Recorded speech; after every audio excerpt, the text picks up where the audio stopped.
A short, dark-haired girl bent down and whispered softly, "Someone is being raped in the next alley."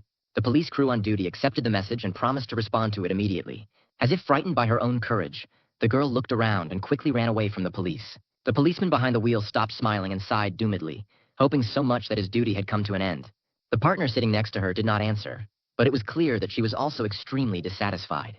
Driving closer to the place indicated by the stranger, the police saw a group of young people holding the girl. "Probably, you need to hurry there and find out what is happening," but the man behind the wheel was in no hurry to get out of the car. He took a close look at the people gathered in the alley and clearly did not like what he saw. Finally, the policeman stopped the long silence and spoke out. "There are too many punks. The two of them simply cannot cope with it. Clearly you need to call for help because this scum looks like everyone is under the influence of drugs. No one knows what weapons these bastards have, so all this can end badly.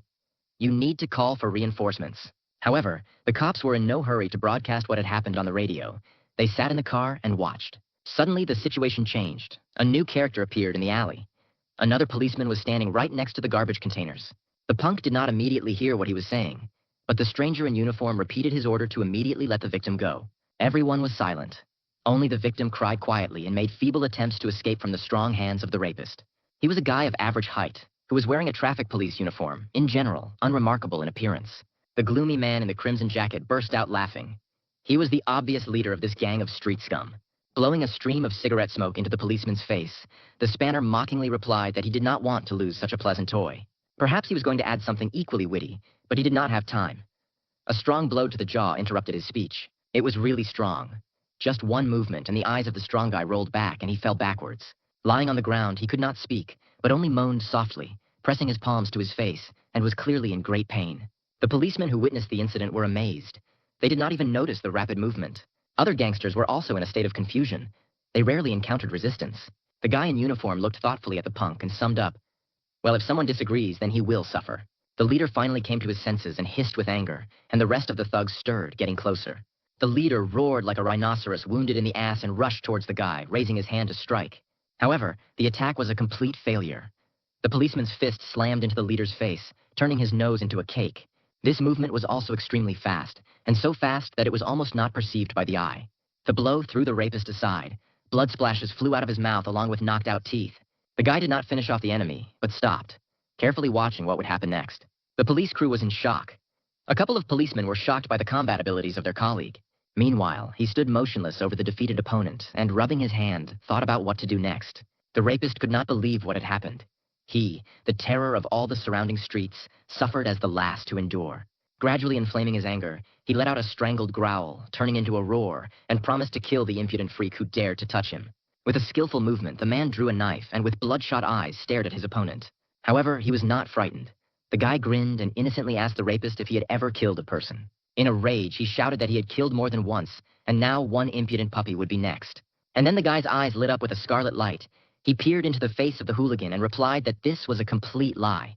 The bandyuk tempered his ardor and no longer rushed headlong, but confidently stated that this would not prevent him from killing the impudent man. Well, the guy was clearly not going to interfere with this. He smiled ironically and openly mocked the rapist. Then he took a step forward, grabbed his hand with the knife and pressed it to his chest, again offering to kill him. The aggressor backed away, his face bewildered, and he no longer felt ready to kill. Khmer slowly backed away. Now he did not want to be a hero, but wanted only one thing: to be as far away from here as possible. However, no one was going to let him go. The policeman said that in this case he would kill the rapist himself. The confusion in the hooligan's eyes turned into fear, and in a couple of seconds into real horror. He was almost out of control of his actions. His hand unclenched and the knife fell directly on the pavement with a quiet rattle. The rapist backed away, retreating until he hit a wall, and then hesitantly asked, "Who is this policeman?" The guy continued to smile. He was clearly amused by the question, and then he replied that everything was much simpler than it seemed at first glance. The crew of the police car was all ears. The guys did not even hear the calls on the radio. The guy continued, "He catches all sorts of rabble who desecrate this wonderful city with their presence." It hovered over the bandit, who suddenly turned from a predator into a helpless victim and seemed to pass sentence on him. A week ago, the port of Incheon lived its nightlife as usual. Numerous forklifts dragged containers and boxes. A man stopped in front of one of the large shipping containers and began to check the inventory numbers of the cargo. Finally, having found what he needed, the man confidently grabbed the handrails that opened the doors of the container. With a strong movement, he opened the doors, letting in a stream of fresh air and saw people sitting inside. The guy with a hard, confident look was a hired killer nicknamed Bright December and clearly knew why he was here. One of those present, A blond man with a sugary smile wiped his knife and greeted the man who entered. The others greeted the guy with muffled grumblings. People were clearly unhappy that they had to sit in the container for a long time. The killer with the strange name of Bright December was not embarrassed by such nonsense. He directly asked what was wrong with him. Those present looked like obvious representatives of crime and were not in the mood for a conversation, preferring to remain silent. The blonde smiled and said slowly, "The Bodhisattva has asked me to work with Bright December and they will do it against his will." One of the bandits suddenly went behind Bright December and quickly threw a noose chain. In the next second, she squeezed her neck.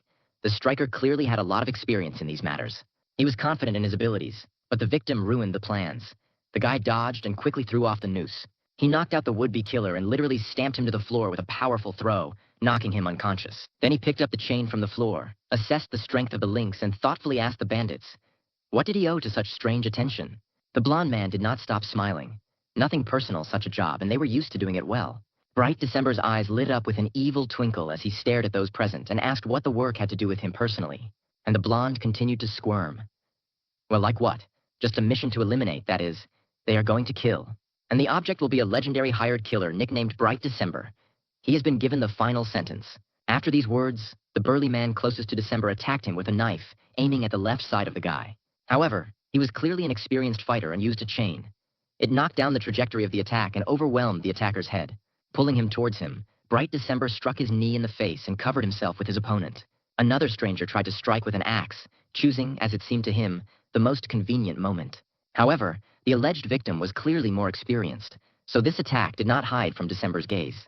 He easily dodged it, and then forcefully slammed his leg into the neck of the enemy. The blow was so strong that an unpleasant crunch of the vertebrae was heard. Blow after blow, the killer walked like a wound-up car, easily throwing armed opponents. A knife whistled over his head. Its owner was a very skilled fighter, but he ended very badly. Bright December caught his neck with a chain, and throwing him over his back, sent him flying far to the side. The bandit died before he reached the floor, his neck crunching like a reed broken by a strong wind. December was confident and focused. The situation suggested only one decision out of two, whether he would die or these bastards. The clockwork Blanchen was no longer as cheerful as at the very beginning. He kept at a distance, watching the progress of the fight.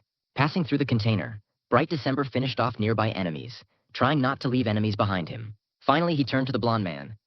"So what is the matter? Who ordered it, and why did this pack decide to kill the killer?"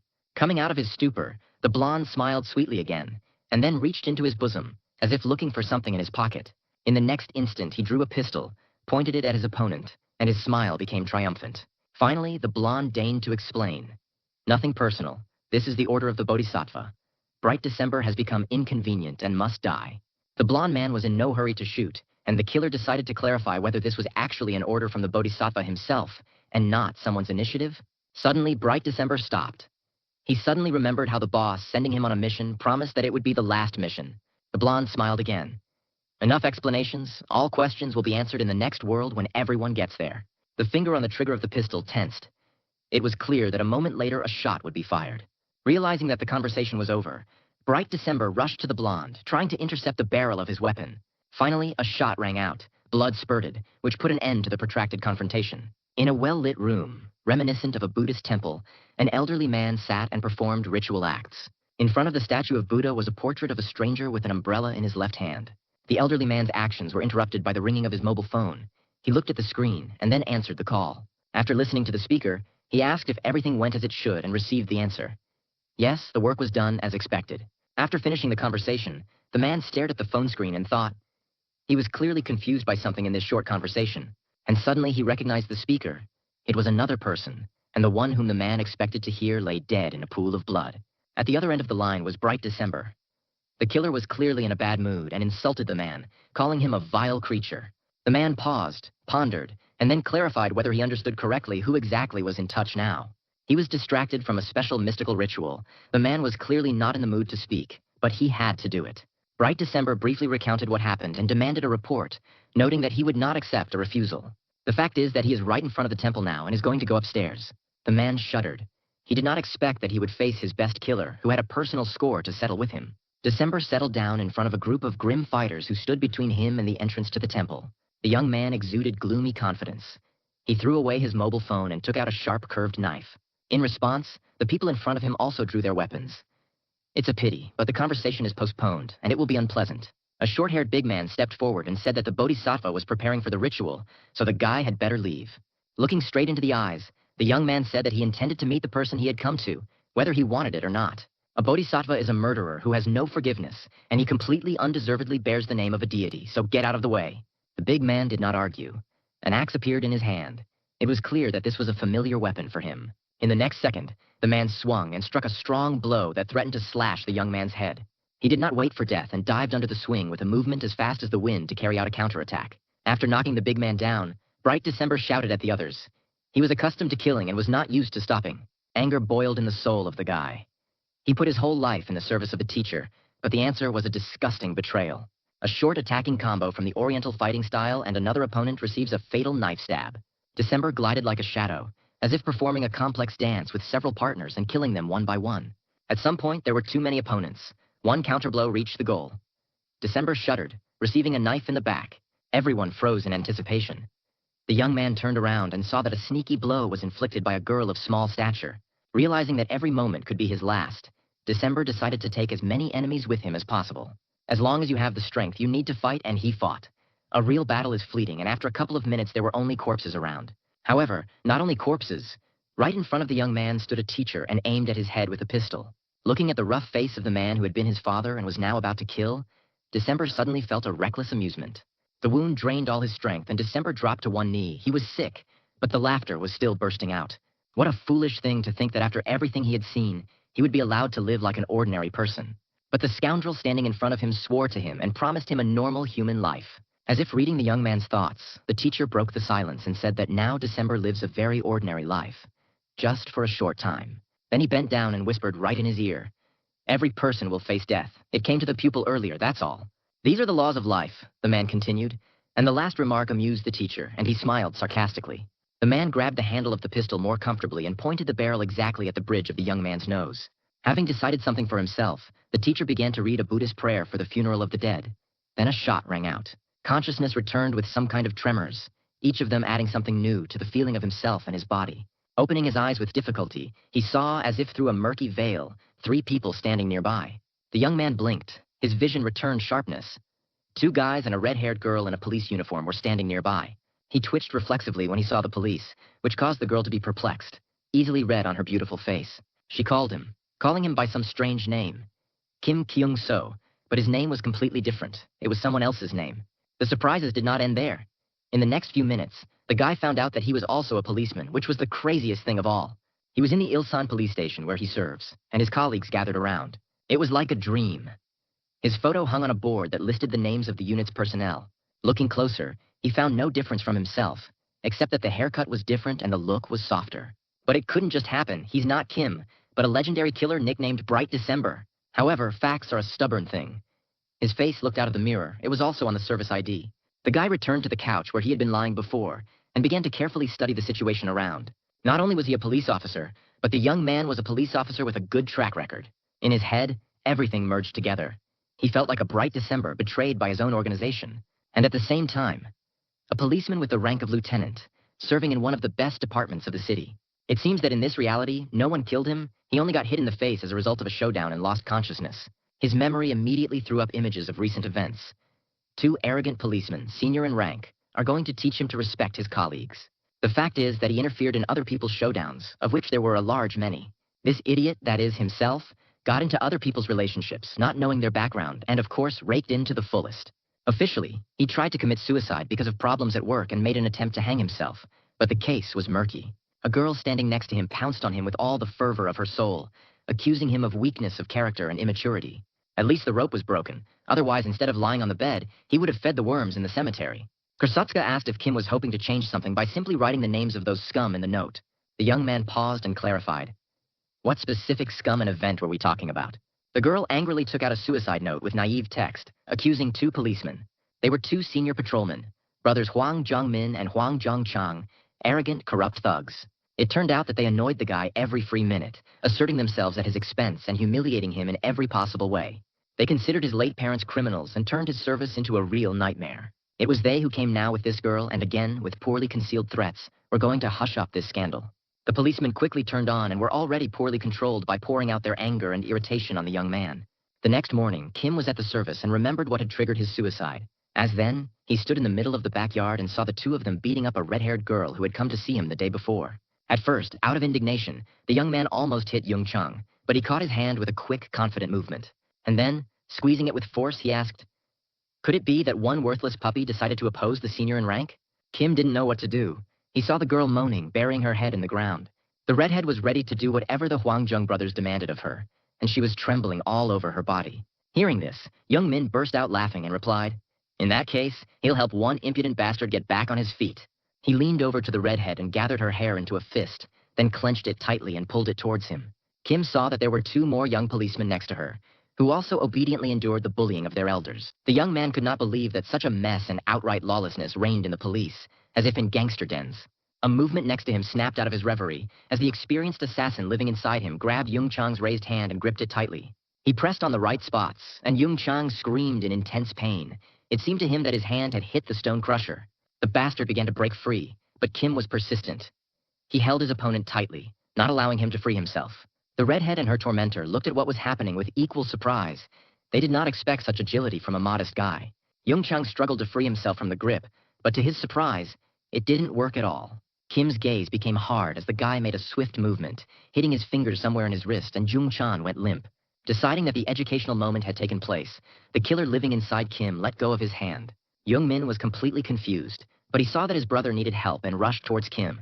But the young man was not in a peaceful mood, deciding that it was time to end this circus and it was necessary to restore order. Kim missed Young Min's clumsy punch past him, bringing him to his knees and attacking back. A not too strong but offensive kick to the groin turned Young Min's crotch into a real ocean of pain, depriving him of the ability to think.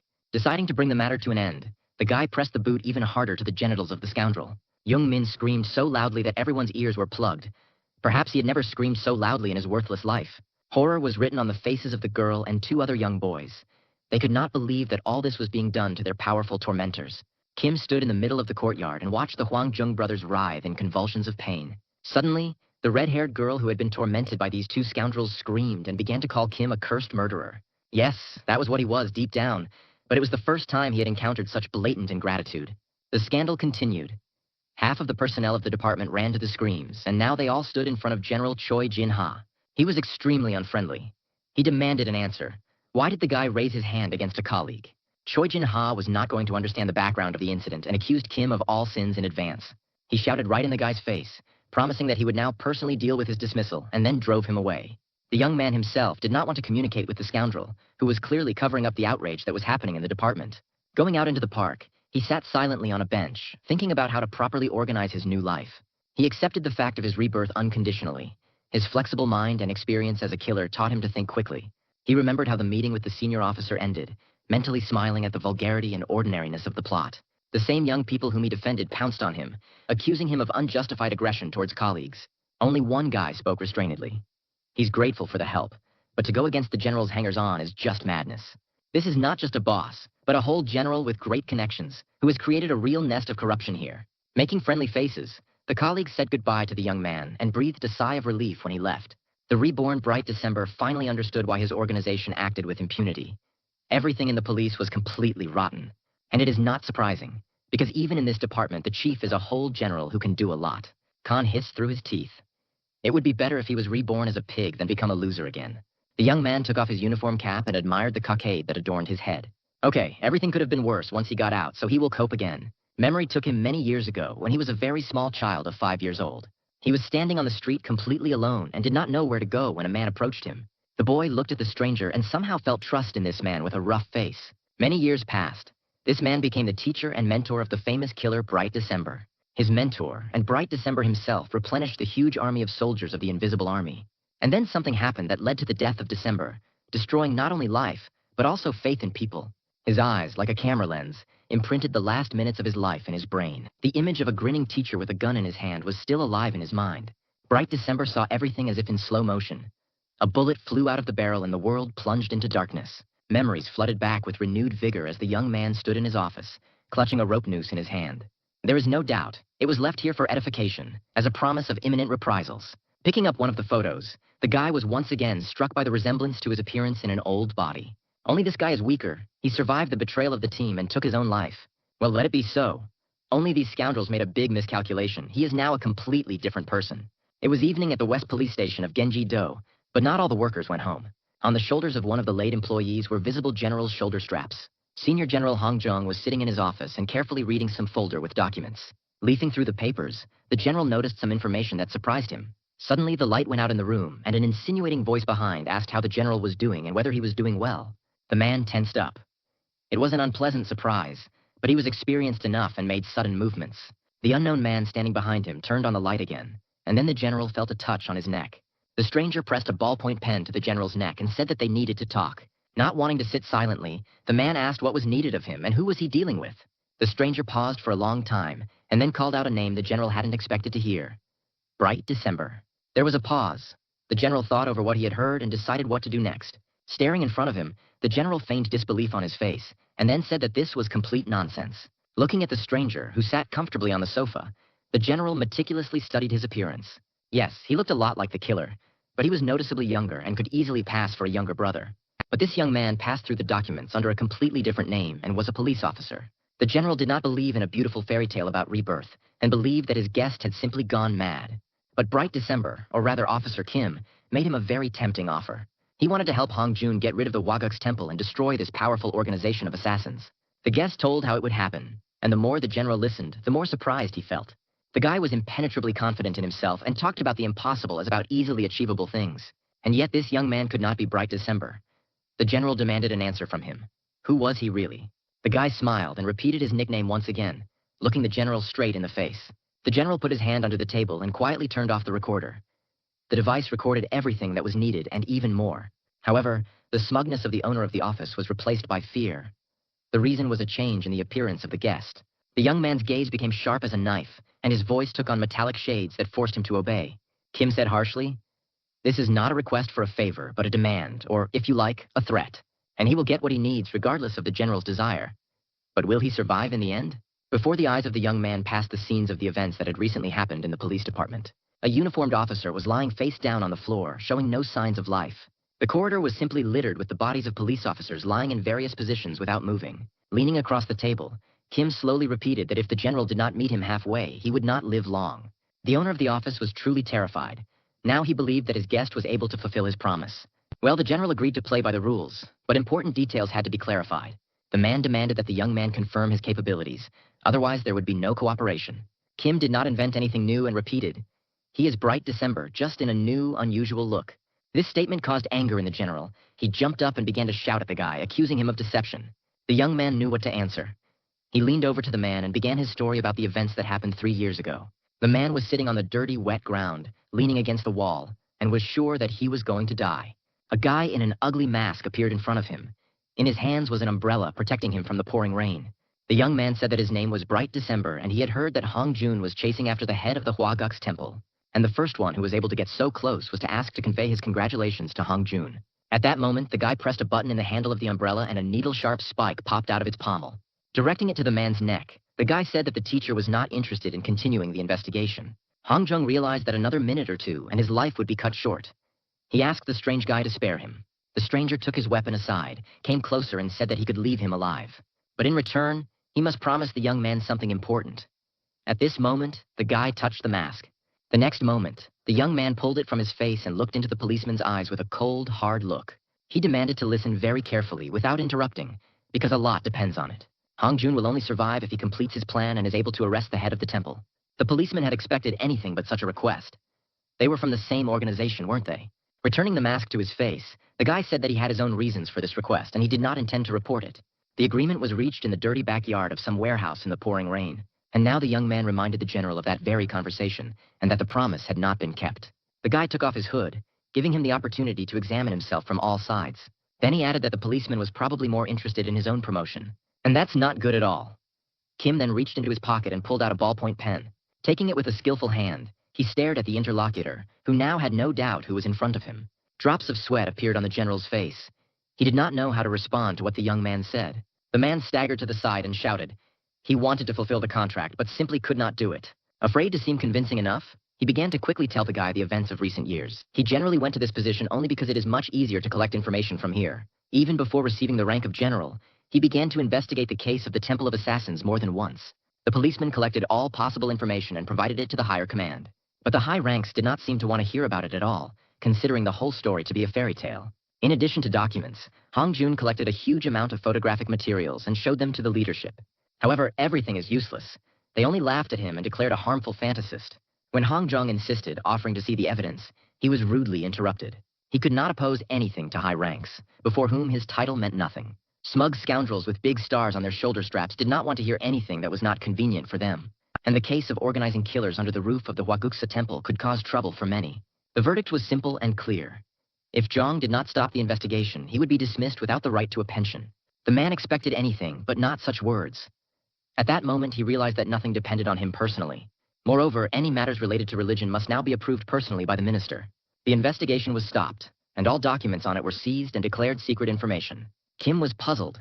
That is, it was not the general himself who closed the case, but his immediate superiors. Hong Jun confirmed this. He offered the guy to familiarize himself with some documents that he could withhold. The young man flipped through the papers and put them back in their place. He was not surprised that the case was closed. The guy told the general that such a disorderly investigation did not inspire any confidence. Not listening to the man's objections, Kim said that he would save his life for the time being. Seeing that the general relaxed, the guy repeated, "For the time being, that is, until the moment when he will make the final decision." Kim and General Hong Jun staged a real duel of views, staring at each other for more than a minute. Finally, Kim laughed, diffusing the situation, and leaned back on the sofa. The young man said that now he would do his best to help the general not to die at his own hands. And he really hopes that they will get along with each other. After all, this is in the interests of both sides. However, the general did not appreciate the joke. He was already wildly tired of this circus and just wanted to go home. The morning was exactly the same as on other days. But at the Ilsan police station, it turned out to be extremely interesting. A strict building, fenced with a high fence, set up a business mood and did not dispose to jokes. The policemen sitting in the office looked like robots without emotions and unnecessary movements. You can imagine how surprised they were when someone threw open the door with a strong kick. The eyes of the red-haired girl and the dark-haired guy sitting at the computers literally popped out on their foreheads. Kim appeared on the threshold, raised his hand and greeted those present with a brave look. The wish for a good morning sounded like a form of mockery of the entire police service. The red-haired girl jumped up as if she had been thrown up and hissed at Kim, asking what the hell he had done since he had been fired. At the noise, the duty officer of the department ran out and froze, struck by a lightning strike. Seeing Kim, the man blushed, and then began to swell up like a canary, unable to say a word. Finally, after controlling his emotions, he could only hiss the young man's name, Kim Kyung-soo. The next words of the duty officer were rather rude. He recalled that he forbade one idiot to return here. The officer on duty blushed and hissed through clenched teeth for Kim to get out of here while he could. However, the guy showed complete equanimity. He looked as if nothing had happened. Who knows what this dirty scandal might have turned into if another person hadn't entered the office? His appearance caused a real shock among the employees, instantly ending all disputes. General Hong Jung stood in the passage and studied the interior of the room with a gloomy look. The redhead stretched out and shouted the proper greeting, and the officer on duty just froze with his mouth open. Hong Jun patted Kim on the shoulder and said that he had come to see where his ward worked. The duty officer clearly did not understand what to do. He did not expect that the unknown Kim had such connections. The employees of the department stood silently, waiting for at least some explanation of what had happened. The general smiled encouragingly, and then said that Kim is his savior, to whom he owes his health and life. Therefore, he intends to take care of this guy and will do everything possible for this. A quarter of an hour later, Kim Kyung-soo and General Hong Jun were talking in the smoking room in the backyard. The general smoked nervously and then assumed that apparently he was no longer needed and could walk. Kim agreed. There was no need for Hong Jun's presence, but there was one more request. The young man asked Hong Jung to do him one favor one last time that would be useful to both of them. The day passed, and the evening coolness descended on the city. The Huaguk's temple was illuminated by dim lights. Inside the temple, there was a monk teacher well known to Kim, who conducted another ritual. The portrait of a man with an umbrella still stood in front of him, and the monk rhythmically rang a brass Buddhist bell. Suddenly the blows stopped. The teacher's keen ears picked up some faint extraneous noise. He turned his head half-turn and asked quietly who had come to see him at this late hour. Unexpectedly, the darkness answered. The one who does not forgive offense and intends to collect the debt has come here. For the first time, the monk showed some vivid emotions. A strong surprise was written on his face. A young guy in a terrible carnival mask entered the door and said that a departed soul had come to the temple. The teacher did not answer. His movements were swift as the wind. He quickly shifted to the side and grabbed something. In the next instant, the man threw several sharpened rods in the direction of the guest. They flew like arrows, rushing straight into his face and were capable of killing him on the spot. The guest stood motionless and seemed not to see death, rushing right in his face. But he was not destined to die that day. The young man shifted and the arrows pierced the wall behind him. In the wooden panel, Ritual wands with incense protruded, equipped with steel tips. Gathering them in a bundle, the young man pulled them out of the wall, and then demonstratively showed them to the teacher. The guest thoughtfully said that a monk should not do such a thing and defame the sacred abode of Buddha. The teacher got to his feet, stopped in front of the guy and asked who he really was. Hearing the answer about the departed soul again, the monk was irritated and snapped his fingers shrilly. Young men appeared silently from behind the wooden panels and curtains and dispersed around the hall. The monk was not surprised by their arrival. On the contrary, a smug grin appeared on the man's face. In this case, he wishes the intruder a happy journey to the other world or nirvana as he chooses. Wasting no more energy on talking, he fell silent, and the young people began to surround the guest. It seemed that the monk did not care about what was happening, but in fact, he was watching carefully. A second later, a fight ensued. The masked stranger was attacked with cold weapons. However, he was ready for such a turn of events and met the attacker with a strong counterblow. A quick movement and a razor-sharp knife flies out of the opponent's hand, falling down. The blade did not reach the floor, but was deftly picked up by the owner of the mask and used in battle. When two young men with axes rushed at him, the guest easily dealt with the first of them. The second was more dexterous, so it took 2 whole seconds to change position for the attack. The axe lover realized that he had made a mistake somewhere. His face was distorted by an evil grimace, but it was too late. The young man smoothly walked away from the blow to the side, as if flowing around the obstacle, and then cut the attacker's throat. No sooner had the opponent fallen to the floor than the guest waved off the blow from the back and took a defensive stance. It was getting hot. Not at all embarrassed by the death of their brothers, other soldiers of the temple attacked the young man. They clearly knew how to handle weapons, moved easily and economically. Their faces were distorted by malice. The monk was amazed. He could not believe that his faithful disciples were so helpless. The masked stranger stood over the bodies like a fabulous spirit of vengeance, and his eyes glowed red.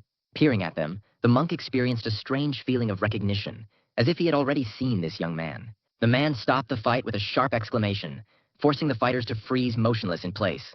The monk took a few steps forward, not stopping for a second to look into the eyes of his guest. Kim was going to record what was happening, but it was impossible.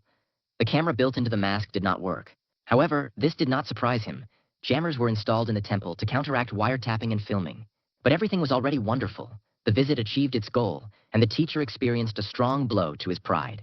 The guy was going to continue the fight, but the teacher said that he did not want to do this. Kim picked up the knife, admiring its shine, and then asked what could stop him. The soldiers jerked forward, but the teacher shouted the command again, demanding to stand still. He definitely knew the guest exactly, and whoever sent him was definitely dealing with evil spirits. After a pause, the monk looked into the eyes of the visitor and in a soft voice asked him to come closer. He has only one request, to allow him to look at the face of the one who killed the soldiers of the temple. But Kim was in no mood to reveal his secret. He refused, and said that he just ran in to say hello. But he will definitely come back again, and then one overconfident monk will find out who visited him. The teacher did not wait for the continuation, but jumped forward right from his seat, intending to tear off the mask. He almost managed to do it. His hand touched the guest's face, and his fingers felt the surface of the plastic. At the same moment, there was a strong bang, followed by smoke. Acrid smoke penetrated into the lungs, making it difficult to breathe and making the eyes water. The soldiers ran around the hall, trying to find the impudent stranger, but he seemed to disappear into thin air. The teacher loudly demanded to calm down and said, "Everything is fine. Their strange guest left." Covering his nose with his hand, the man waited for the smoke to clear. He knew the properties of this combat composition. Suddenly, he felt that his hand was clutching some object. Looking at it, the monk saw that it was the same mask. The teacher gave vent to his anger and clenched his fist forcefully, breaking the mask into pieces. But in the next moment, he was calm again, and calmly walked in the direction of the exit. At the very door, he turned and glanced back. There was still a picture of a man with an umbrella at the altar. The new day brought with it all the same endless bustle. Numerous pedestrians ran through the streets of the city.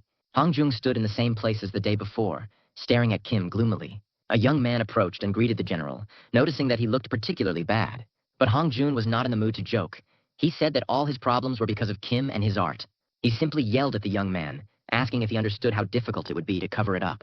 But the main thing is that the evidence collected by the investigation is not enough, and there is no way to detain the bandits. Finally, the general ran out of steam and walked beside Kim in exasperation, wondering aloud what to do next. Suddenly, Kim stopped and replied to Hong Jun in an equally annoyed way, as if he was grabbing him by the throat. The young man said that he did not intend to listen to reproaches addressed to him. He was going to do the deed and would kill anyone who stood in the way. The general frowned and stared at the guy, a gloomy look showing that the man did not agree with Kim. He said that no one should personally decide who is destined to die and who is worthy of life. It is necessary to comply with the law. Kim grinned. So, will all the bandits involved in the case be given suspended sentences? Hong Jung insisted that even if so, it was right, that an innocent person should not be harmed. Therefore, each case requires the collection of evidence for the trial and nothing else. The young man's head was spinning from these tricks. He was already completely entangled in the twists and turns of the judicial system. Rubbing his forehead, he said puzzledly, "Is it really necessary to create your own department in order to achieve normal work?" The general hissed indignantly. "How can an acting police officer say this? There is a clear hierarchy in the police system. It is designed to prevent violations of the law. And what Kim is proposing is corruption. The department can only be headed by a high-ranking officer with a good track record. Minimally, you need to have a rank not lower than major, but for a lieutenant this is completely unattainable." The young man thought that in order to get a promotion, he needed to seriously harness himself to work. Hearing such a simple worldly philosophy, the general grinned gloomily and advised not to mess things up. When he finished his speech and looked around, Kim wasn't around. Hong Jung didn't even hear when he left. That evening, the Ilsan Police Department continued to work normally. Redhead was a little stunned when Kim asked her how she could get a promotion. Well, of course, have seniority, pass a test, and confirm the level of qualification. The young man thought for a moment and wondered if he wanted to know when the next tests would take place. The girl shrugged her shoulders. "Everything is very individual. First, you need to serve at least a year." One of the girls detained was drunk and rushed at Kim. He, without thinking, knocked her down with one slap in the face. Seeing what had happened, he rushed to help the victim, but no one seemed to care about her. When the redhead heard that Kim wanted to become a major, she laughed. For him personally, this is at least 10 more years of service. Remembering the shape and number of stars on Hong Jun's shoulder straps, Kim felt an involuntary respect for him. And in general, testing for an increase in rank is a formality, and everything is decided individually. But Kim did not lag behind. He wondered if there were no other ways to achieve his plans. The girl chuckled. "Of course there is. This is a special promotion when the title is awarded for special merits. If you can catch serious criminals and show good results, you will get a special promotion." At this moment, the girl looked especially solemn and, in order to emphasize the meaning of what was said, raised her finger up. "But there is no time for this, because you constantly have to do current work and you can only dream of feats." Then the girl's face took on a dreamy expression. Maybe they would be lucky somehow. Then there was a noise nearby.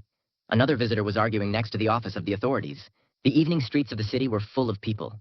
The working day was long over. A man was walking arm in arm with his girlfriend, and a group of young people were sorting things out. Kim walked slowly down the street and thought, sometimes pronouncing individual phrases aloud. Well, why would a police officer prepare for some tests if everything can be made much easier? After all, its main task is to catch criminals, which means that you need to catch the right number of them. In general, it all comes down to one thing. You should work as hard as possible, and then the result will not be long in coming. The guy still did not change his clothes and walked down the street dressed in a police uniform, which attracted attention from himself. The right approach to the issue will allow you to get that very special promotion in rank. He reasoned as follows. All people in the country without exception can be divided into only 3 types. This is a conditional division, but it reflects reality well. One of the types is of particular interest to him. Former scammers who have retired or embarked on the path of correction. Of course, there are a number of people who break the law slightly, but mostly in small ways. Therefore, you should not pay attention to them. You will not get any titles for this. But among the mass of people, there are much more interesting specimens, dangerous representatives of crime. It's just that they are not visible to the naked eye. To determine who is who, you need to know how to search. But they do not commit minor offenses, but are representatives of real crime. They are dangerous, unpredictable, but most importantly, they always work in a team and are associated with other criminal elements. And this means that by pulling the edge of the chain, you can pull it all out and solve a number of different very high-profile cases. That's why he came to this noisy club today. To look around and find those who might interest him.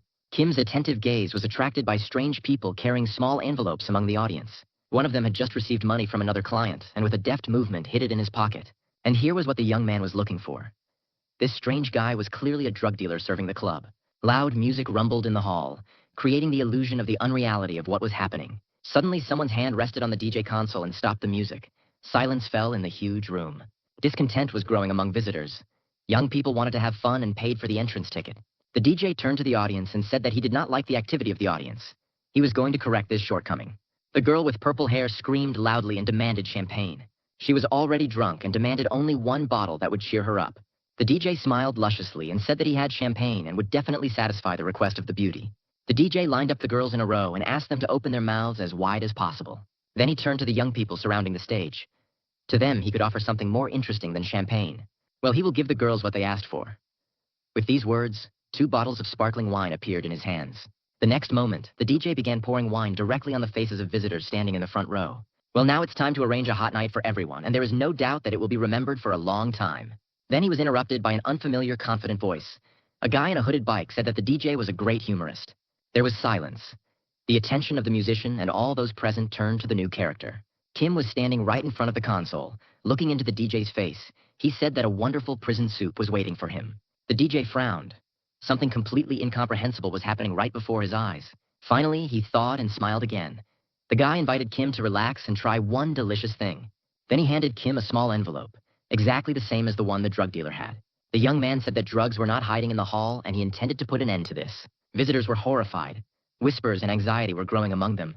They did not like the words about drugs. The DJ was annoyed. He would not tolerate that someone came to the club, said nonsense, and meddled in matters that did not concern him. In response, Kim grinned and pulled down the lock dog of his bike. Taking it off with a smooth movement, the guy showed everyone the police uniform he was wearing. Panic appeared on the DJ's face. He quickly asked the security guard where the police were coming from and why no one had warned. But the guard did not have time to finish. A bottle of soda flew into his face and he fell silent. Kim, who had thrown the bottle, moved to more active actions and confidently walked in the direction of the console. The DJ realized that he needed to run. If the policeman found what was in his pockets, the musician would face a prison sentence. He rushed with all his might somewhere in the direction of the utility rooms, followed by the guards. Flying into the back room, the DJ yelled, "There's a police dog here. Everyone urgently hides the goods." He rushed through the warehouse and made signs to the waiter, who, along with the dishes, was delivering packages of drugs. The waiter did not have time to answer. The door opened again, and a security guard flew into the room, knocked down. A second later, a policeman ran into the same place who knocked out the waiter right away with a side blow. After that, Kim stopped, looked around, and walked quickly in the direction of the exit. The DJ and security guards ran away, one of them grabbing the handle, intending to open the door, but it was blocked. The DJ got angry and demanded that the security guard open that fucking door. The man redoubled his efforts. He banged on the door, clearly blocked from the outside, and asked someone to open it on that side. But there was no one to open it. The bodies of several employees were lying in the corridor, which someone quickly and effectively dealt with. A small voice came from behind, suggesting that we give up this useless task and give up. Looking back, the men saw a policeman who was standing and looking at them with an angry gaze. Suddenly, it dawned on the DJ that this strange policeman had come here alone without any help. In response to this suggestion, Kim ironically asked what it changes specifically for lawbreakers. The DJ was happy. The young man felt confident and came up with a way out of the situation. He commanded in a loud voice for the guards to come closer and suggested that they solve the problem with the intruder. Kim had heard this phrase hundreds of times, so he did not answer anything and just continued to look into the musician's eyes. With a slow movement, the guards took out bright red pieces of paper containing the drug from their pockets. The young man noticed that those who were heard in the hall were white. Then they applied them to their necks and pressed them, waiting for the substance to penetrate through the skin into the blood. The effect was strange. The skin around turned red, and veins became visible under it, filled with a dark black and blue hue. The faces of the guards changed. They showed real madness. Their mouths opened, and their pupils narrowed to the size of a dot. To be honest, Kim was completely screwed up when he saw this circus. The guy had never seen anything like it before. The DJ waved to the policeman and said that he would make excellent human minced meat. Such a statement made Kim laugh. For him, a killer of the highest level, these brutal gorillas are not dangerous at all. 2 quick movements, a blow, and the body of one guard flies somewhere to the side. The young man stopped, looked intently at the DJ, and said that sometimes it is better to keep his mouth shut. The fallen guard roared like a wounded rhinoceros and grabbed his bloodied face. Yes, that's right. When attacking an unfamiliar opponent, you shouldn't be too presumptuous. Without looking around, the guy moved towards the motionless musician, who was no longer so brave. From surprise, he fell on his ass and backed away. Fear was red on his face, gradually turning into horror. The DJ babbled something incoherent and tried to crawl to the side.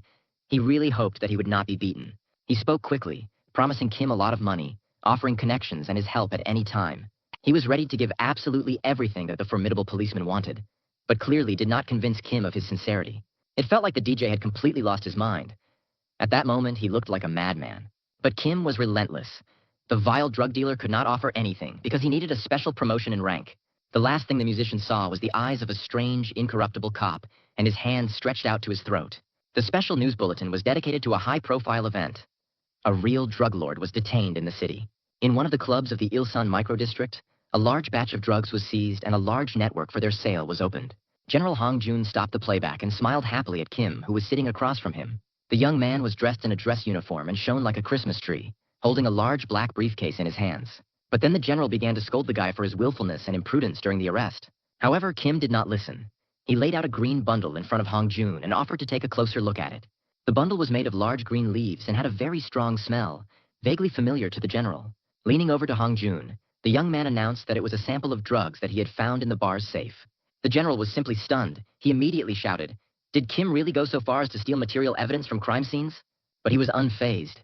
Unwrapping the package, he showed a handful of large blue crystals. Even the untrained eye could see that the crystals were similar to those on the red stimulant papers. A powerful, corded man in a rooster mask was holding a familiar red piece of paper with a drug in his hands. A man who looked like a policeman was kneeling in front of him, two of these stamps already plastered on his chest. He shouted to his tormentors that he was innocent and could not control absolutely everything in the Ilsen neighborhood. A soft female voice attracted the attention of the men and demanded to continue the interrogation. In order for this scoundrel to become talkative, he should stick another dose. This will save time. This caused an attack of terror in the interrogated. He began to scream madly, begging for mercy. His face was distorted. His eye grew in size and almost fell out of the eye socket. A masked woman sitting on the sofa in front of him watched with interest as blood spurted from the victim's mouth. She sat with her legs crossed over her legs and watched as the police chief's body fell and then convulsed. The woman took out her phone, turned on the video link, and reported to someone. The culprit had suffered a well-deserved punishment. Her chest heaved heavily. It was obvious that she was not easy to speak. Papers with drugs were visible on her skin. She told her interlocutor that she hates punishing and every time she is this occasion. But this is not the end. There is another candidate ahead and he will also have to pay attention. We will have to deal with this fucking police. Otherwise we can put an end to business.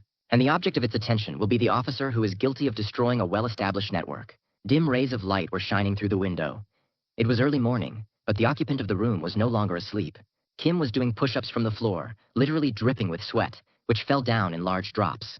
He changed his body position and began to do push-ups, standing on one hand to increase the load on the muscles. The young man tried to achieve ideal physical shape. This was a condition for his effectiveness. He gradually complicated the exercises. This time, Kim did push-ups, standing on the tips of his fingers. To get rid of the Bodhisattva and his vile gang, you will need incredible strength and dexterity. And in order to get the necessary shape, he would have to work day and night. It was still far from perfection. More than an hour passed, filled with hard physical exercises, and the sun rose. Finally, Kim threw himself on the floor exhausted, unable to make a single move. He lay staring at the ceiling and imagining how his new day would go. Everything went according to plan, but the guy was not yet ready for a fight with crime. He needed additional time. At the police station, he was met by the obsequious faces of his colleagues, ingratiating themselves with him. There was no desire to talk, but there was nowhere to go, and Kim turned to his colleagues, waiting for the continuation. The conversation continued in the smoking room in the backyard, where the guy had to answer a bunch of idiotic questions. He couldn't believe his ears. These idiots demanded that the guy tell him how to get a promotion, too. All three begged Kim.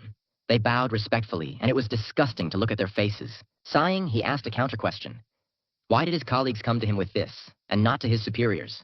Enthusiastic boobies were talking some nonsense, but the guy realized that he had now become a local star. They were ready to do anything to please the young man and caused a headache just by their presence. Perhaps for the first time in his life, Kim did not know what to answer to the question asked. Finally, he came to his senses and asked directly, why did the idiots decide that he needed their worthless help? The answer was amusing. It turned out that they had always supported Kim and were on the same side with him. They endured punishments together, visited him in the hospital, and even stood up for him in front of the leadership of the department. Colleagues vied with each other to tell how indispensable comrades they can be. And after everything they have experienced, can't they claim very little help? One of the guys made a very long emotional speech, putting Kim back into a state of stupor. It was evening. Black clouds thickened over the city, from which a heavy downpour poured down, and it became even darker. A young man under a large black umbrella stood near the temple and watched the rain splash. The guy heard an insinuating voice turning to him and asking if he was the same bright December. A killer who chooses his victims and then pursues them until he sends them to the next world? The masked young man pondered. Images of the past popped up in his head. Two masked men stood in front of his inner eye, one of them asking why the guy was considered the best among them. Their faces gradually enlarged, became more detailed, and Kim heard them say that they did not want to see him anymore. Immersed in thought, the young man did not understand that the question to him was asked by a completely alive person. And this man continued. He is glad to see the one whom the Bodhisattva himself loves and appreciates so much. A stranger stopped nearby, accompanied by two naked men in rooster masks. The girl touched her face, taking off her mask, and said that she was just choking with envy. Kim did not answer. He stood completely motionless and carefully watched what would happen next. The girl took off her mask, exposing her face with huge eyes almost without pupils, and said that she wanted to get rid of Kim. He did not immediately realize that he was still sitting in the backyard, and the images came from his memory. Finally, the guy could not stand it. He directly stated that he did not want to bother with children and be a guardian for them. They have never been and will never be comrades. And besides, Kim insists on observing subordination. These words caused strong anger in the girl, who got into the fight. Her colleagues barely dragged her aside. She was very serious, and who knows how it would have ended if the boss hadn't appeared. The scandal instantly died down, and everyone turned in the direction of the approaching chief. The boss was very angry to see his subordinates chilling out in the backyard instead of working. The police saluted, took a marching stance and began to report on the work. They have just taken a short break, but they will return to their duties right now. But the boss was not so easy to calm down. The man announced that he did not like lazy idiots and he would find a punishment for them. Then he noticed Kim sitting on the bench and approached him with a quick step. Of course, the punishment does not apply to his favorite employee. Kim Kyung-so, he can rest as much as he wants. The chief's face took on a sugary expression. He was so kind that it was hard to believe. The chief advised Kim to take care of his health and not to overexert himself, which angered the rest of the police. They whispered softly to each other. Thanks to Kim Kyung-so, he will also be promoted, so he bends. The red-haired girl had already calmed down, but she was still looking at Kim very unfriendly. Hwang Jung-min met his brother after the hospital, where he ended up thanks to the efforts of Kim Kyung-so. Hwang Jung-chang walked down the street limping. He had not yet fully recovered, and sometimes the movements caused pain. Jung-min advised his brother not to get angry, because he was not quite healthy yet, and it was better not to strain too much. But he couldn't calm down. Jung-chan was beside himself with anger when he found out that Kim had received another rank. Min nodded in agreement and said that in recent days everything in the department has revolved around this worthless idiot. Despite the story, Jung-chan couldn't believe what was said and wanted to see it for himself. Suddenly, a sweet voice was heard nearby, and a cute girl appeared behind the brothers with a box of cookies. The girl asked to tell her the way. As soon as they saw her, the brothers were amazed by her pleasant appearance. They stared at the girl, unable to say a word, and literally devoured her with their eyes. And if Jang was still angry, experiencing the successes of his enemy Kim Kyung-so, then Min was delighted with the stranger.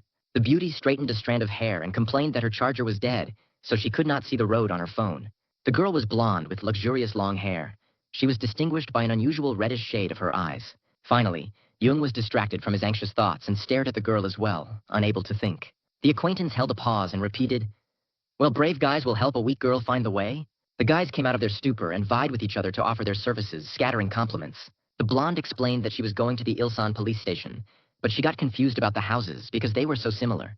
The guys were happy and then replied, "They are just from there, so they are happy to see the beauty off." The girl clapped her hands sweetly, holding the box of cookies. She was glad of such a fortunate coincidence. Suddenly, she asked if the guys knew Kim Kyung-so. The question caused them obvious irritation. The boys' faces immediately became sadder, and they themselves froze, not knowing how to answer this question.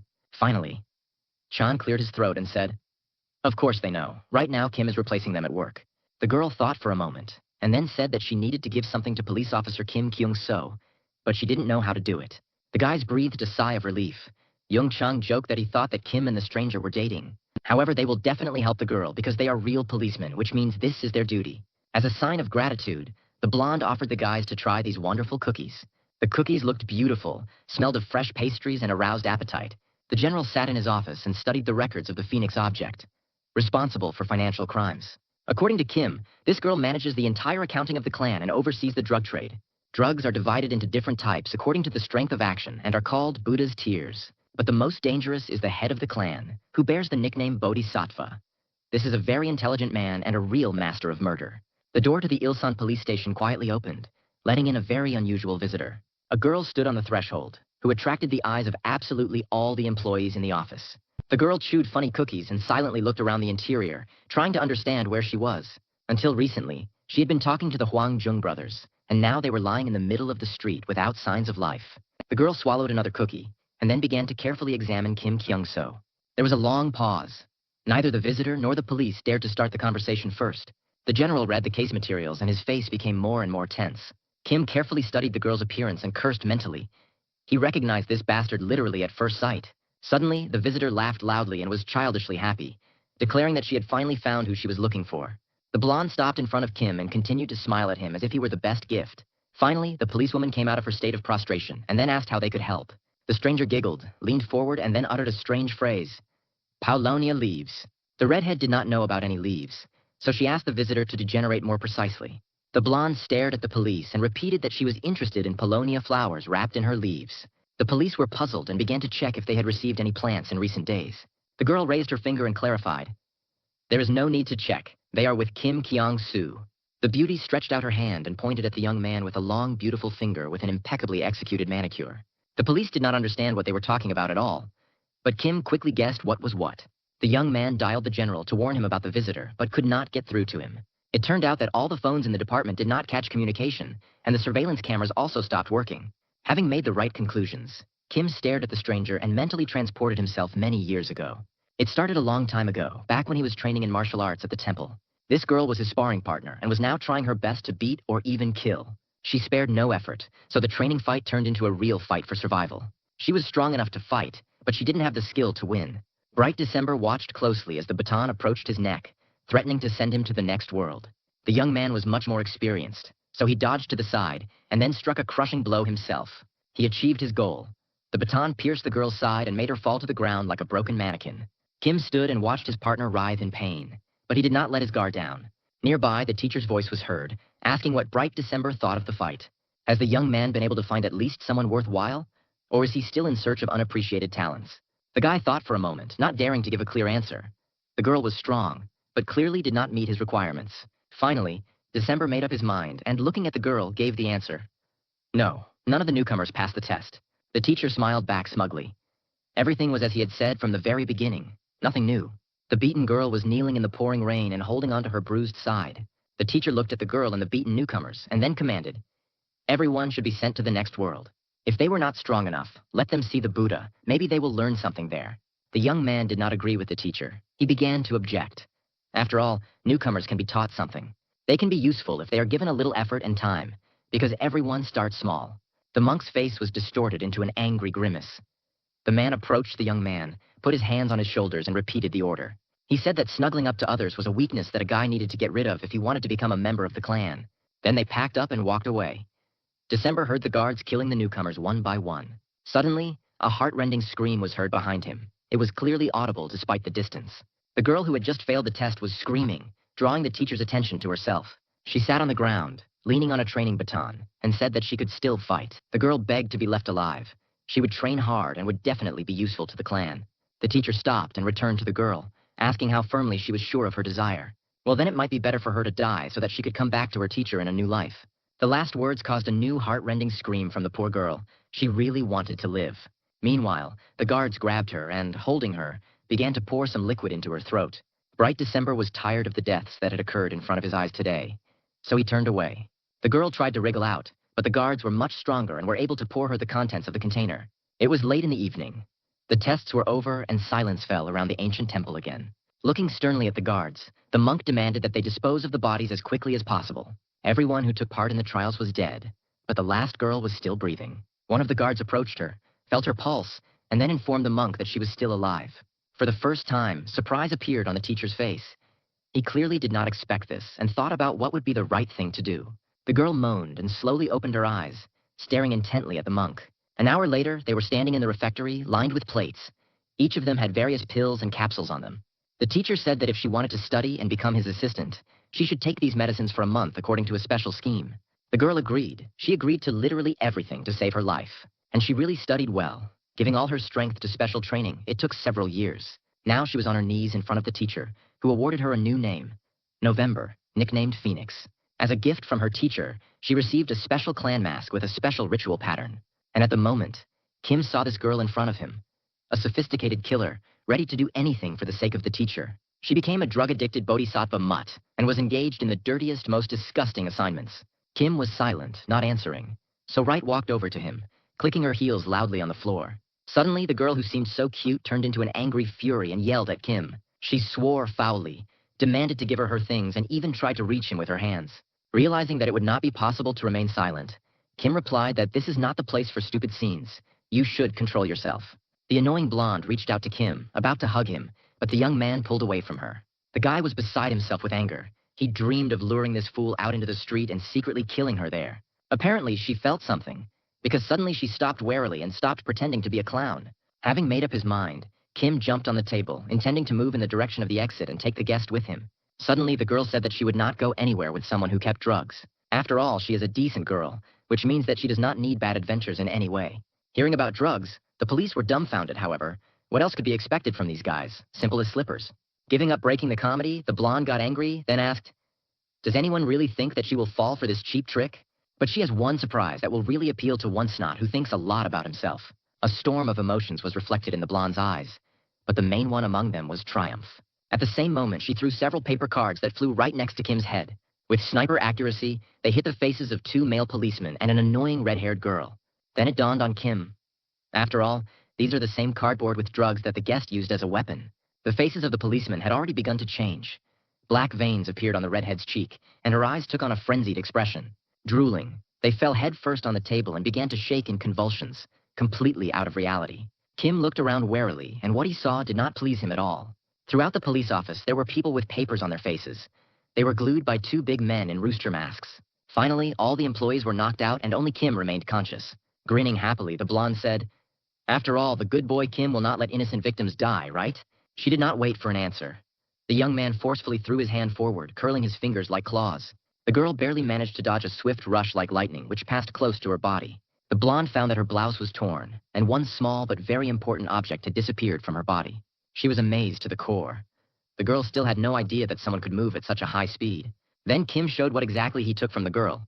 It was a jammer, a device for jamming electronic devices. The guy defiantly squeezed it in his fingers, crumbling it into small crumbs, and completely disabled it. The blonde stared at this with all her eyes. Such a well-thought-out plan failed with a deafening crash. Grinning, the young man showed the screen of his smartphone. It was clear that the connection was completely restored. And now the most interesting thing will begin. There is no one around, and no one will prevent him from carrying out his plans. Just ideal conditions for the murder of one impudent creature who thinks of himself who knows what. The blonde was losing her temper more and more. It was clear that she was experiencing great anxiety. The guy said that the guest would understand everything very soon. It would happen when he beat all the crap out of her. The stranger backed away. She resembled a wild animal cornered with nothing to lose. Regaining the remnants of her composure, the blonde smiled sweetly. Would such a good boy really be rude to a girl? He has already torn her clothes, and now he is going to beat her with this terrible rubber truncheon. Does he really like cruelty? But you don't have to fight. You can spend time much more pleasantly. Without listening to the end, Kim made a quick lunge, which the stranger was able to dodge. However, the guy was an experienced fighter and continued the attack with his knee. This time, the blow hit directly in the girl's face. It turned out to be extremely successful. A loud sound was heard, and drops of blood splashed from the girl's face. The guy quickly jumped back, taking a fighting stance and giving the initiative to his opponent. She stopped, pressing her hand to the injured face, and remained in this position for some time. Finally, when she took her palm away from her face, her fingers were covered in blood and the right side of her head had lost sensitivity. The stranger's angelic face was distorted by a grimace of rage. It was obvious that she was ready to tear the policeman apart with her bare hands. Then Kim broke the silence and said with a mocking look, "A blonde is still just as ugly when she is angry." The girl froze in bewilderment. The last phrase clearly baffled her. Now she did not understand much about what was happening. Licking the blood from her fingers, she smiled coquettishly and suggested, "Kim is not just a cop, right?" The guy did not hide. Everything can happen. Different things happen in life. But this knowledge is completely useless. However, the blonde could not be calmed down. She began to inquire how the young man was so well prepared. Maybe he is from some special unit where they study secret combat techniques. But it doesn't matter. She's obliged to put an end to this confrontation and uses a reliable means for this. The girl took out a red card with a drug. The blonde forcefully applied it to her neck, promising that if the guy did not die, he would answer all her questions. However, Kim was not afraid. He had already dealt with people who had taken the drug. The guy just watched as the guest gradually lost her human appearance, turning into a natural monster. The stranger's face turned black, took on a nightmarish look, and her voice changed and became rougher. Kim followed these transformations, memorizing every detail. This could be useful in the future. They did not have to wait long. The blonde took off at great speed and tried to hit the young man in the throat. Such a wonderful attack failed before it began. The guy forcefully cracked the drug addict with a truncheon in the forehead. The stranger fell to her knees, barely conscious, and no longer tried to attack Kim. Suddenly he said that you have to be a complete idiot to hope that such a small dose will be enough for a drug addict. Deciding to continue the educational moment, he began to beat the blonde, inflicting not very strong but painful blows. They rained down on her, completely depriving her of the ability to think and see what was happening around her. Finally, she managed to jump away and catch her breath a little. The girl stopped in front of Kim, breathing heavily. Realizing that nothing would be achieved by fighting, the blonde began to swear dirty, promising the guy unimaginable punishments. And he was just bored. The young man said that she had not changed at all over the years and had not gained her senses. He still continues to rely on drugs, not paying enough attention to training. But now he can only thank for this, because such a weak fighter is not dangerous for Kim at all. The blonde burst out. She shouted, "Who does this poor policeman think he is? How can he even know her?" The young man grinned. She is as predictable as before. Vanity does not allow you to look at things soberly. Suddenly he wondered if there were any assumptions about who he could really be. The guy did not wait for an answer, but made a hard, quick throw, forcing the girl to fall on her back. She fell forcefully on the hard, ceramic-tiled floor and experienced severe pain. She saw her tormentor come up and, raising his truncheon, raised it to strike. Kim looked carefully into the eyes of the lying blonde and said that she could have already guessed who he was. They know each other very well, much better than it may seem at first glance. You just need to think about it. Having said these words, Kim powerfully hit the subclavian fossa with a truncheon, literally thrusting the baton into the victim's neck. The young man continued to mock. Even such a worthless drug addict can understand who he is before she dies. However, the blonde only wheezed, making indistinct sounds, and writhed in agony. Kim felt a strong desire to kill this rubbish. The guy pressed harder and harder with the truncheon, pressing it deep into his body. Their eyes met. At that very moment, the blonde felt a vague sense of recognition. Gathering the rest of her strength, she was able to break free from her grip and hit Kim in the face with force. The girl crawled aside, wheezing and panting. But this did not bother her. The main thing was that she survived. Kim did not finish her off, but studied the truncheon in puzzlement. He could not believe that such filth was given to police officers. Her thoughts were interrupted by the blonde's actions, roaring like a rhinoceros. She rushed at Kim and punched him. It was strange. He did not expect the attack at all. According to his calculations, the victim should be completely exhausted. Raising his hands in feigned horror, the young man carefully examined the girl, trying to understand where she got her strength from. However, the answer was found immediately. An unknown drug card was recorded on the forehead of the drug addict. He had never seen such a card before. The card was beautifully decorated and had a red circle with a white hieroglyph in the center. Apparently, some new development that has the properties of a powerful stimulant. Suddenly, the guy, feeling very strange, looking at his hands, he saw how they were covered with clearly visible black veins. This is clearly not good. Apparently the drug got into the body when he held the blonde, trying to strangle her. He felt uncomfortable. His head was spinning and a little nauseous. But looking at the girl, Kim saw that she was even worse. The girl's eyes were bloodshot, and her pupils shrank to the size of a pinhead. She came closer and literally shouted in his face a demand to explain who he was. Then one of the men in rooster masks appeared on the threshold and said that special forces were approaching the department. Ironically waving his hand to the blonde, Kim said that today he had changed his mind about killing her, and would leave the entertainment for another time. But they will definitely see each other. There is no doubt about it, and this meeting will be the last for them. Looking at the monstrous appearance of the guest, Kim realized that the police could not do anything to her. Otherwise, everyone would die.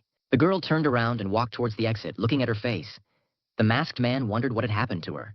He touched the blonde, putting his hand on her shoulder, and asked, "How can he help his mistress?" But she was completely immersed in her thoughts and did not hear anything. She was trying to figure out who this mysterious cop was. Near Ilsan Station, there were many police cars and several ambulance crews. It was also noisy inside. The police were fussing everywhere, and doctors quickly provided assistance to the victims. General Hong Jun had been yelling at Kim for more than 5 minutes. He accused him of letting the criminals in. Suddenly, the general's speech was interrupted in an unexpected way. A police truncheon flew into his forehead. He also had something to say in response. The equipment of the policeman was useless. The batons broke, and there were no protective equipment at all. "You can look at this." Kim showed his hands to Hong Jung. Seeing them, the general was horrified. Not listening to Kim's further comments, the officer shouted again, calling the doctor and demanding urgent help. A doctor ran up and determined that this was the result of the introduction of a strong drug. Perhaps it acts through the skin and even through clothes. However, Kim himself assumed something similar. The blonde uses just horse doses of drugs, and she herself has become a walking infection. The guy hesitated a little and then turned to the general with a request for a small favor. Night had long fallen in the city. The streets were deserted, and only the duty shift remained in the police station building. Someone's shadow fell on the door leading to the storage of material evidence. A man was standing at the entrance. He pulled the handle and slowly walked inside. But there were 2 masked strangers waiting for him naked to the waist. There was a dull explosion, and the room was drowned in a cloud of thick, acrid smoke, impervious to the eye. Unknown masked men were just waiting for this. They were sure that the visitor had fallen into a trap. The smoke contained a huge dose of a strong drug, which they used on Miss Phoenix's instructions. It remains to wait until the victim dies from an overdose, and then you can leave and report on the completion of the task. But the plan failed. The object remained unharmed. The man was wearing a gas mask on his face. He was clutching a short assault machine gun in his hands. He laughed, muffled from under the mask. The impudent girl was afraid to come in person and sent some clowns. Okay, in any case, he does not intend to let the guests go. The man raised his weapon up and prepared to shoot. Pressing the machine gun to his shoulder, he pointed the barrel at the opponents and prepared to open fire. Looking through the scope, the guy was deciding which of the 2 big men to shoot first. The stranger stepped forward and ran into a hail of high-speed bullets. The old but comfortable heckler cock was familiar to any experienced fighter and reliable as a watch. Just a few seconds of such firing and the wall turned into a sieve. Bullets struck bodies, smashed shelves and shelves to pieces, and destroyed dishes. The bandits didn't have the slightest chance of escaping unharmed.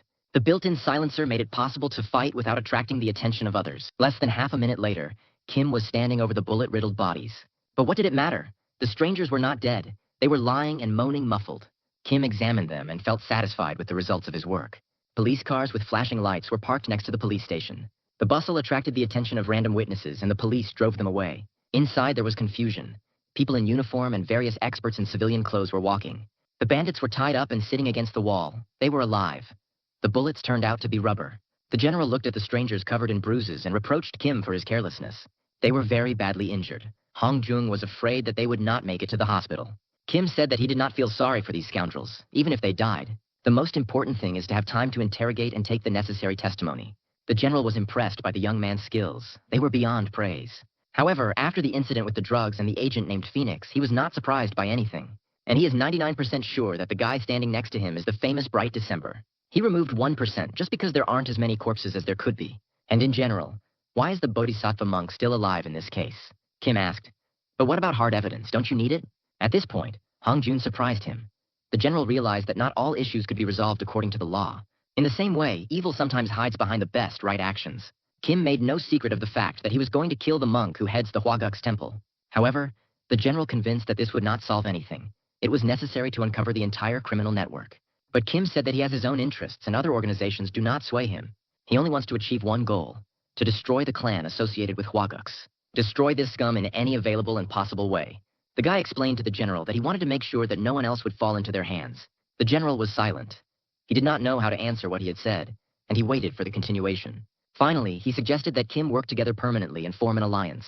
Hong Jung stretched out his hand as a sign of good intentions and waited for a response. Kim shook it, but joked that he would watch the general and would not forgive mistakes. If Hong Jun doesn't want to die, he'll have to obey Kim and follow orders. And one more thing. So far, the young man with all his skill cannot kill the Bodhisattva himself. He is just an unsurpassed fighter who knows the ancient arts. His hands are a deadly weapon that kills with a single touch. It was he who taught Bright December his craft, but he himself can do much more. At this time, interesting things were happening in the Huaguksa temple. The monk strangled the blonde, holding her body by the throat in his outstretched arms. The girl wheezed helplessly and tried to break free from the grip, but to no avail. The Bodhisattva watched the agony of his victim with a cruel expression. Having had enough, he threw the blonde, who flew away like a toy. Bending over the body, the monk called the girl a dirty rag mad from drugs. All the goods were seized from her, and she did not come up with a better way than to break into the police station. The girl was completely exhausted. She sobbed and asked for mercy. But the teacher was relentless. His intonations changed, and the girl felt it. The voice took on a threatening tone.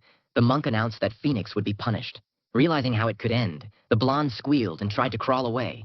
The poor man screamed and begged, admitting her mistake and promising not to repeat it again. The conversation was interrupted by quiet footsteps coming from behind the door. Two hefty guys covered in ritual tattoos appeared in the aisle. Their faces were masked, but this did not prevent them from talking and mocking the crying girl. She recognized those who had entered. The blonde's face reflected horror again, and she froze. The next moment, the girl screamed, asking the teacher, "What are these idiots doing here?"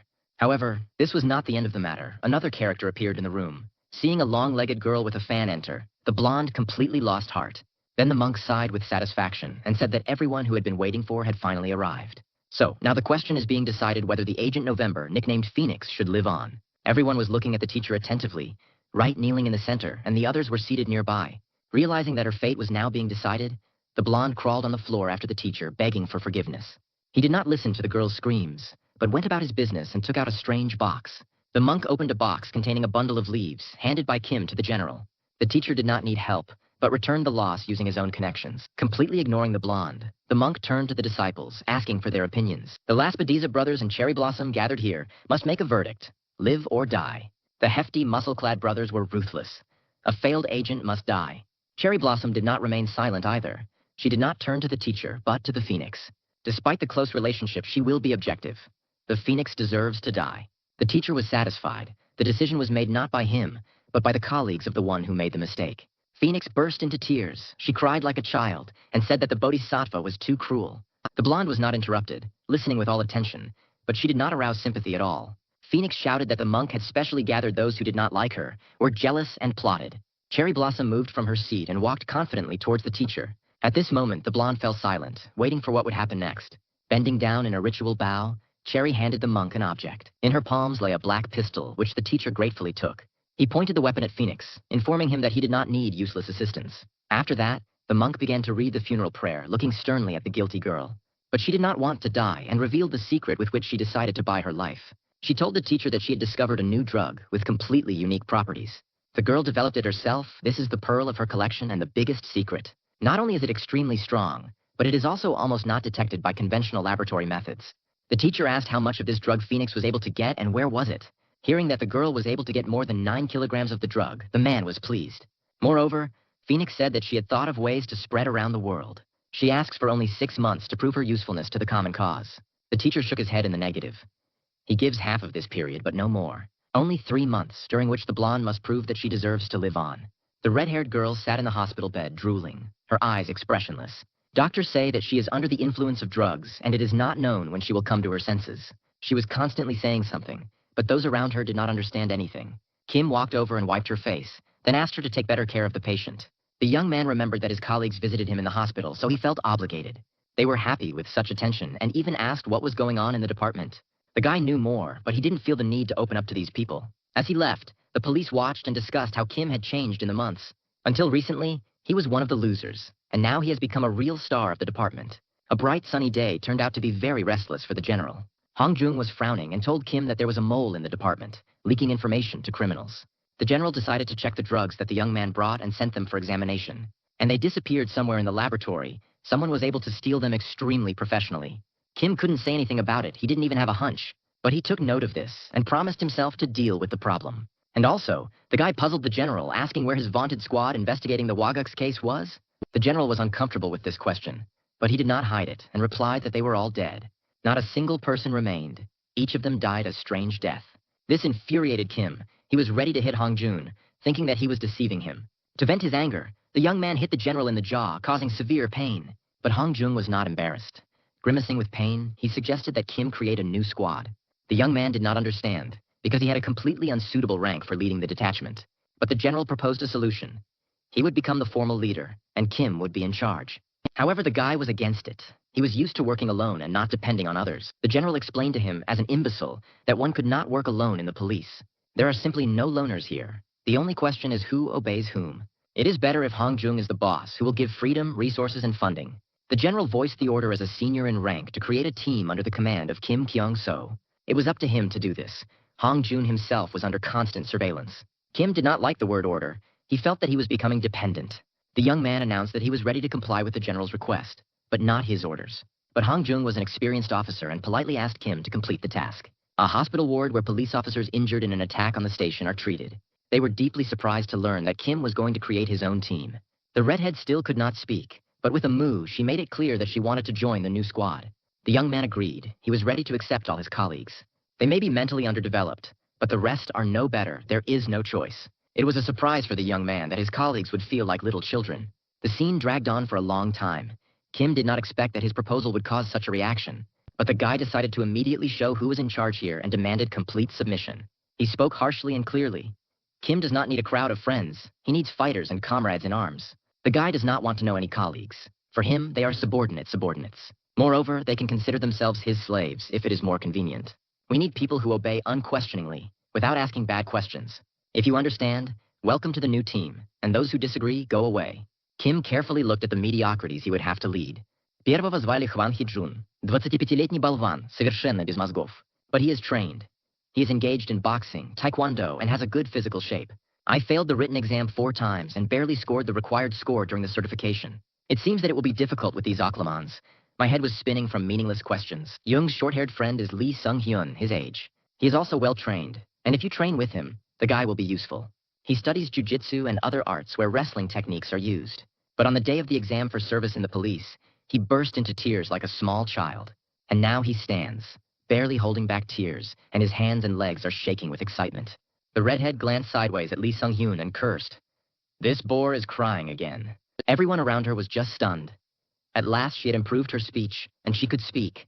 The girl's name was Juo Kyung-hee, and she had no experience in any sport. She barely passed the entrance exams, and now she is the weakest officer in the department. However, she was the first to complete the written exam and did it admirably. In addition, she took first place in her stream according to the results of the interview. And if you take into account her diligence, willingness to obey, then this is a very good option. She quickly accepted the rules of the game and began to call Kim her master. 2 days after being discharged from the stadium of the police department, the new members of the squad stood at attention, dressed in training suits. They stared silently at Kim, who was doing stretching exercises. The guy did not pay attention to his colleagues, but silently went about his business. The young people wondered why they came here on a day off. Without further ado, Kim demanded that the guys start warming up before training. He promises that in 5 minutes he will give them a good beating as a training. The guys could not believe that the commander was going to fight alone against all. Time passed at the talking shop, and Kim said that there were only 4 minutes left to warm up. Those who do not have time will be very hurt. They will regret their sluggishness. Neither the guys nor the girl believed Kim. They only imitated the warm-up process. They were completely irritated. What their new commander was doing was beyond comprehension. The young man told his colleagues that he heard them talking about him, which greatly annoyed them.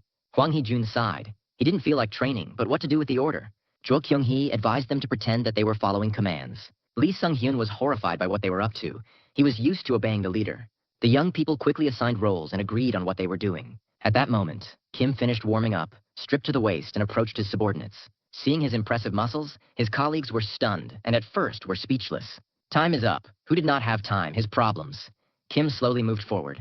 Realizing that the jokes were over, the guys took fighting stances, pretending that they were preparing for battle. But Hwang Hee-jung did not dare to attack. The guy felt with all his skin that something was wrong. He shifted from foot to foot, trying to get as long as he could. Turning on the fool, Jong pretended to be preparing to attack Kim, but it looked stupid. The redhead was beside herself with Hee-jong's idiotic dance and the way he understood her idea. The girl only decided to feign a fight in order to flatter the new chief. But Kim didn't understand the jokes. Jong received a powerful blow to the face and fell, spraying drops of blood. Kim was generally a gloomy guy, which he demonstrated with great readiness. However, he saw that his subordinates were not going to fight and fell into complete prostration. Then the redhead demanded that Lee Sung-hyun attack Kim since the first attack failed. However, the fight never took place. With screams of horror, Song-hyun ran away. The guy ran quite fast and was quite sure that he was safe. And how surprised he was when he heard the voice of the new commander next to him. Kim ran beside him and seemed to do so without any strain. He smirked at Sung-hyun, saying that he shouldn't show his back to the killer. Lee Sung-hyun didn't have time to think about what this meant and received a strong blow in the face. In irritation, calling the guy an empty-headed idiot, Kim stopped next to him. Then the young man remembered the red-haired woman and turning around, slowly moved towards her. His face didn't bode well, so Jo Kyung-hee shouted. The girl humiliatingly called him master and hoped that Kim would not raise a hand against the girl. It was a tried and tested trick that usually disarmed strong men. This did not convince Kim. Taking the redhead's head in his palms, he reminded that she was a police officer. To confirm his words, the young man slapped her in the face. The redhead howled and fell to her knees, pressing her palms to her face and trembling all over her body. Kim was irritated to the core, and he was going to catch criminals with these scoundrels. All the suffocators will rest for 10 minutes, after which they will again get a slap in the face. And if they do not want to receive constantly, then they will study tirelessly. Спустя некоторое время в офисе генерала Хон Чуна, the general was tired of the day's hustle and bustle and dined on a delicious chocolate bar. But Kim was dissatisfied and told what kind of garbage he would have to work with. And after all, the squad should not hunt for ordinary thieves. Their opponent is Hwaguksa. The young man was quite wound up and demanded an account why there was still no progress in the case. Hong Jun made excuses, but Kim did not accept excuses. You can't be delicate with the drug business. He swore foully. He should not have let these roosters out of his hands. He should have interrogated them himself. In a specially equipped cell were 2 men detained by Kim in the warehouse. They waited for the interrogation to begin and felt quite confident. Someone entered the cell, but they didn't care at all. The fighters were not going to testify. The man who entered was confident and calmly talked to the men, making strange hints. The stranger made it clear that he knew who they really were. He was telling things that only people who are initiated into the mysteries of Hwaguks know about. The soldiers were completely confused. They did not understand at all what was happening. Kim decided to reveal his real name, by which he was called in the clan of Temple Killers. He leaned closer to the men and pronounced his nickname, Bright December. There was silence in the room. The detainees did not utter a sound and looked at Kim in shock. They couldn't believe what they were saying, because everyone knew perfectly well that Bright December was dead. Although the guys already doubted, Kim looked very much like the famous clan killer, and the young man continued to push and insist on his own way, telling secret details. Kim drew attention to a scar from a woman's stiletto on the skin of one fighter. It was clearly visible even against the background of numerous bruises and abrasions. Once the guy was beaten by Phoenix for trying to hide drugs and appropriate a part. The guys no longer doubted. In addition, Kim told about a secret mission allegedly entrusted to him by a teacher. It was as if the Bodhisattva had given the task of infiltrating the police system by pretending to be a cop. This is necessary in order to track all the actions of the police leadership and help the common cause. Kim interrogated the fighters, asking one question after another, and learned a lot of new things. The guy said that he had muted all communications and electronic devices, so he could speak freely. They are obliged to tell what Wright and other agents working on drugs are doing now, and if Kim does not receive full information, he will be forced to kill the guys for the sake of secrecy. The fighters vied with each other to tell everything that the young man needed, including the Phoenix Plata. She wasn't around now, busy developing a new kind of drug. Soon they will enter the market and then everything will change. It is almost impossible to track them. A puzzle finally formed in Kim's head. He had a rough idea of what would happen next. Upon receiving the interrogation data, the general was amazed to the core. He did not even count on such success. And Kim added fuel to the fire. The drug is not only not detected by conventional methods, but also 5 times stronger. The bad thing is that the young man did not manage to find out exactly where the research was carried out and the laboratory was located. Then you should urgently detain new bandits and shake out all possible information. You need any leads. Drug smoke swirled in the room. Phoenix sat on the couch and enjoyed herself. Someone entered the room, interrupting her sweet narcotic dreams. It was Cho Sang-mook, the manager of a criminal network for the spread of dope. He was against releasing an untested batch to the market. 3 months is too little for testing. Kim Ding-chol, the production manager, nodded in agreement with his colleague. It is better to ask Mr. Bodhisattva for more time, but to conduct a full-fledged test. The blonde asked in response, "Will men take responsibility for the consequences?" The guys looked at each other and didn't say anything. They weren't ready to answer to the boss. Suddenly, a beautiful brunette appeared in the room, who confidently stated that she would be responsible for the result. He was one of the largest chemists working for the criminal clan. But Phoenix remembered the conversation with the teacher. The girl sharply stated, "There are 3 months, and not a day more." Her eyes lit up with an evil gleam. She slowly repeated, "The term will not change. Cho Sang-mook will take care of the supply chains, and Din Chol will prepare transport and organize warehouses." And for Sun Pai, as the second girl was called, Phoenix had prepared a special task. Smoke was still smoking in the room. There were 2 bottles on the table and bright blue flowers. Phoenix and Sun Pai sat on soft pillows, the girls hugging each other tightly. Sang Pi gently soothed the blonde, saying that she should not be afraid while they were together. The dark-haired beauty calmed her friend, promising to take care of all the problems. The next day began with an active training session, to which Kim's new team gave all their strength. The young man scolded his charges, explaining that such lazy cattle could not fight crime. These words infuriated Jo Kyung-hee. The girl yelled that she had had enough. She does not intend to endure torture and bullying. This is not training, but complete nonsense. Everyone already knows that Kim is a strong fighter, but they are not going to be whipping dolls. The young man asked if those present wanted to learn how to catch criminals. Having received an affirmative answer, the guy called them to follow him. He would teach them a lesson. They had to go not far. The guys quickly got to some old warehouses a block from the stadium. They hesitantly entered a dark room that smelled of dust and mold. There were many men inside who were sorting boxes of drugs. Kim calmly walked forward and announced that the journey was over. They were there. The inhabitants of the warehouse also did not understand anything. They were very surprised by the arrival of strangers. At this point, Kim attracted the attention of his wards and ordered to detain the criminals. The team could not believe that this was happening in reality. No one knew how to carry out the detention. The leader finally realized that the police had come to the hangar, and he frowned. Then Kim accelerated the team, pushing them in the backs and shouting, "Go!" But nothing came of it. The guys did not want to defeat the criminals immediately. After admiring this circus, the leader gave the command to get rid of the uninvited guests. Hearing this, Kim burst out laughing and then wished his wards good luck. The guys were completely terrified. They just didn't know what to do next. The situation was getting worse and worse. The bandits were slowly approaching and preparing to attack. The 2 guys and the red-haired girl slowly backed away until they finally hit the wall of the warehouse. Everyone was uncomfortable. The guys had combat experience, but had never fought with their bare hands. Jo Kyung-hee came to the rescue. She suddenly became more serious and demanded to calm down. Anyway, they wouldn't die here. Ken-soo was a complete bastard, of course, but he wouldn't leave them. You need to show the new boss that they are real police officers, not stupid puppies. This interested Kim. The redhead turned out to be even smarter than at first glance. However, the girl completely lacked any useful skills. However, for the time being, she replaced them with enthusiasm, confidently commanding her teammates. Hwang Hee-jung rushed into the fray, swinging his fists, with that Gen-hee cheering him on. It's a pity, but the attack was unsuccessful. The bandit met the guy with a skillful blow to the head and knocked him out. Lee Sung-hyun and the redhead were startled by their comrade's outrageously quick defeat. And the bandit, meanwhile, continued to beat Hwang Hee-jung, beating him in the face with his fists. He had already completely lost touch with reality and did not understand where he was. Colleagues were in no hurry to help the victim and only cheered him up from afar. It was a huge surprise for them when Hwang Hee-jun turned the tide of the fight. With a good punch in response, he jumped back and took a defensive stance. The deeply offended bandit grabbed a huge stick and swung at Hee-jong. The policeman saw it at the last moment. There was no time to dodge. But Lee Sung-hyun came to his aid, who knocked down the attacker in a jump. Sung-hyun did not look like himself. A modest guy turned into a real predator. This whole strange scene pleased Kim. He realized that the process had begun and the wards got a taste. The redhead did not participate in the general dump, but stayed aside, cheering the soldiers with loud shouts. The situation escalated even more. Growling a dirty curse, the leader entered the fight. The elderly man said that he would not allow the pathetic cops to do whatever they wanted. He stripped to the waist, showing off powerful muscles and a menacing-looking tattoo. Seeing such a picture, the young people were frightened. The courage disappeared somewhere, and fear appeared on their faces. Meanwhile, the leader roared into battle, promising to tear the pathetic idiots to shreds. His first blow incapacitated Song Hyun, who flew away like a dummy. Hee Jung didn't even have time to be surprised when he lost his partner and was left alone. Song Hyun fell to the floor, screaming loudly and squirming, holding his face with both hands. There were only a few seconds left before the complete defeat. Hee Jung was clearly not an opponent of the leader. Kim looked at the fight thoughtfully, assessing the physical parameters and skills of the students. Another loud scream and two motionless bodies lie on the floor of the hangar, and the leader moves towards the redhead. Realizing that there would be no help, she fell to her knees, begging for forgiveness from the winner. Choi Kyung-hee crawled on her belly, promising to tell everything that a stern man wanted. Seeing this, Kim was disappointed. The young man did not expect such behavior from the girl. However, she brought a surprise.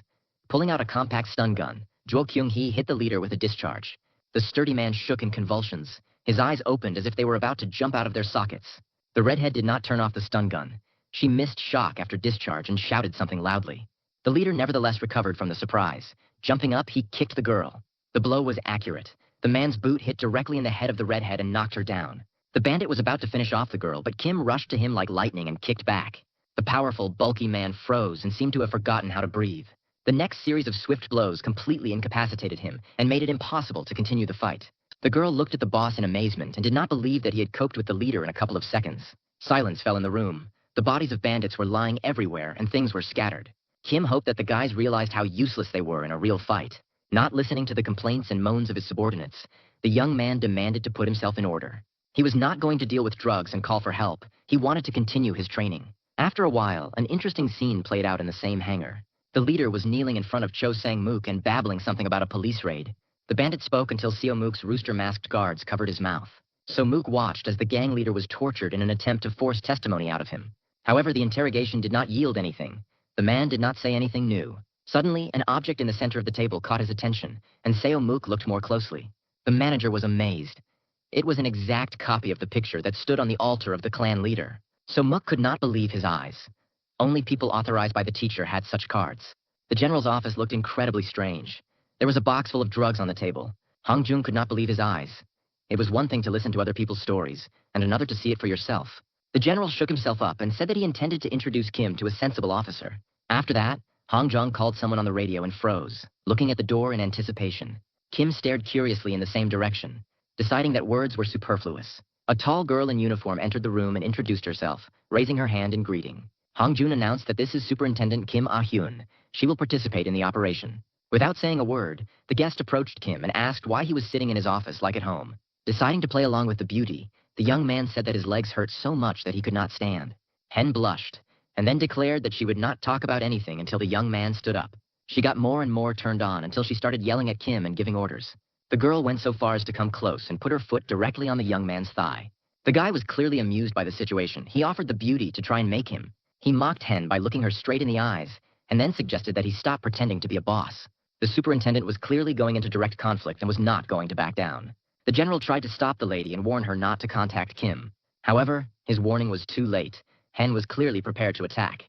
The young man saw these preparations but did not react in any way, but simply observed. He saw the beauty raise her leg, intending to deliver a side blow. Kim could not believe his eyes. Was she crazy enough to start a fight right in the office? A second later, he made quick movements, dodging the girl's short, economical blows. It must be said that Kim was surprised. As a connoisseur of martial arts, he appreciated the beauty of the technique. Definitely, Hyun pleased with her skills. This is not a mediocrity from the Ilsan Police Department. The girl could not get Kim in any way, despite the fact that he continued to sit on the sofa. In her heart, she hissed something irritated and continued her persistent attempts to hit the young man. Deciding that he had had enough, Kim blocked the supporting leg of the impudent girl. As a result, she lost her balance and began to fall directly on top of the young man. But Hen changed tactics right in the flight and stretched her hands forward, about to strangle the guy. A counter poke with 2 fingers in the throat interrupted this circus performance. The girl's eyes rolled back, and she began to lose consciousness, refusing to continue fighting. Silence fell in the office. The sounds of the air conditioner and a working lamp were heard. Hyun was lying on Kim's lap, tightly wrapped around his waist, not thinking. The guy decided to make a joke. He asked if it was too early for the beauty to fall into his arms. This brought Hen to her senses and caused a stunning range of emotions to be reflected on her face. Insulted and humiliated, she jumped up and with a heart-rending scream was about to slap the guy in the face. The girl clearly lost control and hysterically beat Kim, forcing him to dodge new attacks. This absurd scene was watched by General Hong Jung as he thoughtfully ate a candy bar. A quarter of an hour later, the long-awaited silence fell in the office and the general demanded attention. He announced the start of a new operation to catch drug dealers. Their headquarters was designated as the target. 15 days later, a battle group led by Kim Ah-hyun and Kim Kyung-soo's squad attacked the bandits in their lair. Hen protested. She did not believe the information from the report and considered it impossible to use it. Kim rolled his eyes. Let the hysterical woman say thank you for getting this information in the first place.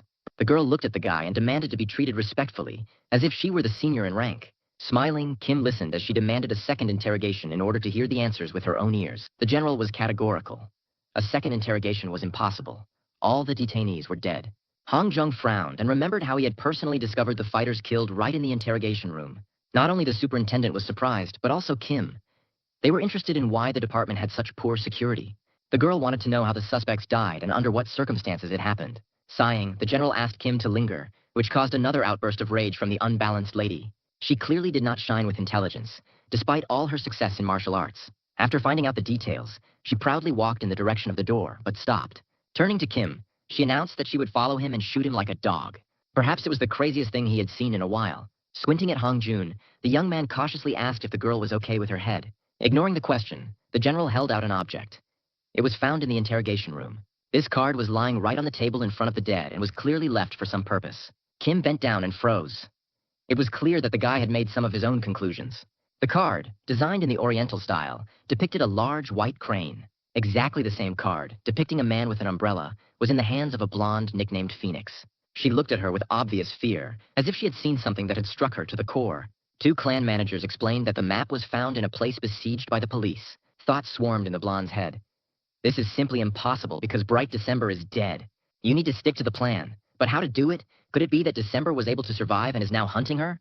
In addition, she has no right to make a mistake, because it is clear to everyone what the final will be. Torn apart by conflicting feelings, the girl clutched her head and screamed. She screamed for a long time, which seriously disturbed the men. They demanded to urgently call Sun Pai. The brunette was not long in coming, and a minute later, Phoenix relaxed in her skillful hands. She called the men by name and asked them to come closer to her. As soon as she found the strength to open her eyes, the blonde gave instructions to strictly adhere to the original plan. Ding Chul objected. But this is very dangerous. If the cops are now aware, then they need to take precautions. Then Phoenix turned to Sun Pai, asking him to help the men. After all, if the plans failed, they were all finished. Smiling, Sun Pai asked the men to come closer to her. She would give them something interesting. On the table was a piece of paper with bright blue crystals and a dose of a new drug. This new drug needs to be taken. It has been purified in a special way and has an amazing effect. Sun Pai continued to calm the blonde, and the men used the drug. Their faces changed and took on a crazy expression, but they felt great. Now doubts have left them. The manager said that they would carry out the order of the mistress despite any obstacles. But Phoenix did not listen to them. The girl was finally able to relax and fell asleep right on the sofa. The next morning, Kim was at the stadium and looked in front of him with a puzzled look. Jo Kyung-hee stood in front of him and cheerfully reported that the others would not be there today. They went to the hospital. Kim guessed that the guys used the excuse to avoid training. Seeing the young man's thoughtfulness, the redhead asked to be released from her studies since the others did not come. But the guy made her happy. This is an occasion to work out with him alone and learn much more. It will be a special secret one-on-one workout that she will remember for a long time. Hearing this, the girl fell into melancholy. She did not know what awaited her, but she was sure that nothing good. Looking at her, Kim said, Jo Kyung-hee is in terrible physical shape and something needs to be done about it. This outraged the girl. She considered herself a beauty and was proud of her beautiful body. The young man did not listen to her, but listed the shortcomings. Disgusting endurance, no muscles and flexibility like a log. In short, soon everyone will have a special mission and the first victim will be Jo Kyung-hee, who has almost no chance of survival. The young man remembered how at first he wondered, who even allowed this clumsy man to become a police officer? However, he soon guessed what was going on. She was clearly smart and built excellent relations with the management. The girl managed to become so useful that now without her it is like without hands. But this is lyrics. If she does not want to die in the first fight, she will have to learn and train. Its task is to learn the basics of hand-to-hand combat in the shortest possible time and increase physical strength. Kim Kyung-soo began to explain exactly how he was going to achieve the result and what was required of the girl. Redhead was terrified of such prospects, but there was nowhere to go, and she accepted the rules of the game. She was very afraid. Various horrors surfaced in her thoughts, and the girl trembled with fear for her life. Kim was in no hurry to calm Kyung-hee. He believed that healthy fear only helped training. After a while, the guys came to the stadium and literally immediately froze in confusion. The picture that opened was surprising.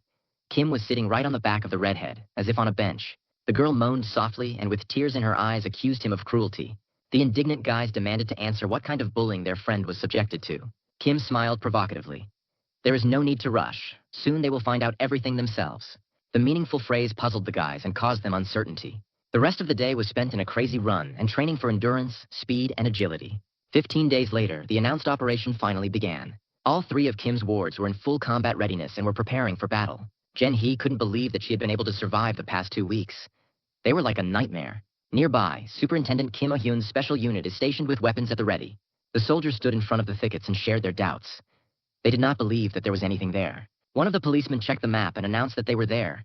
Everyone should be quiet. Next to the dark passage sat 2 men in rooster masks, naked to the waist. The soldiers were able to get close unnoticed and studied the situation with surprise. They spoke with only gestures, distributing roles, and then moved on. The police were able to take the fans of rooster masks by surprise and attacked first. A quick blow with the butt and one man loses consciousness, quietly sliding to the ground. One female fighter finished him off in a fall and blocked the path of the second stranger. He did not rush to attack, but recoiling, pulled out a knife with a swift movement. But he did not have time to use the blade. The second policeman was faster. A powerful kick to the head incapacitated the man and sent him on a short flight. The trio of Kim's pupils froze, looking at the skill with which they neutralized the opponents. Kim Ah-hyun stepped forward, turned on the radio, and began to give commands in a low voice. The girl changed the wave and said that everything was going according to plan. The sentinels were neutralized. The group was ready.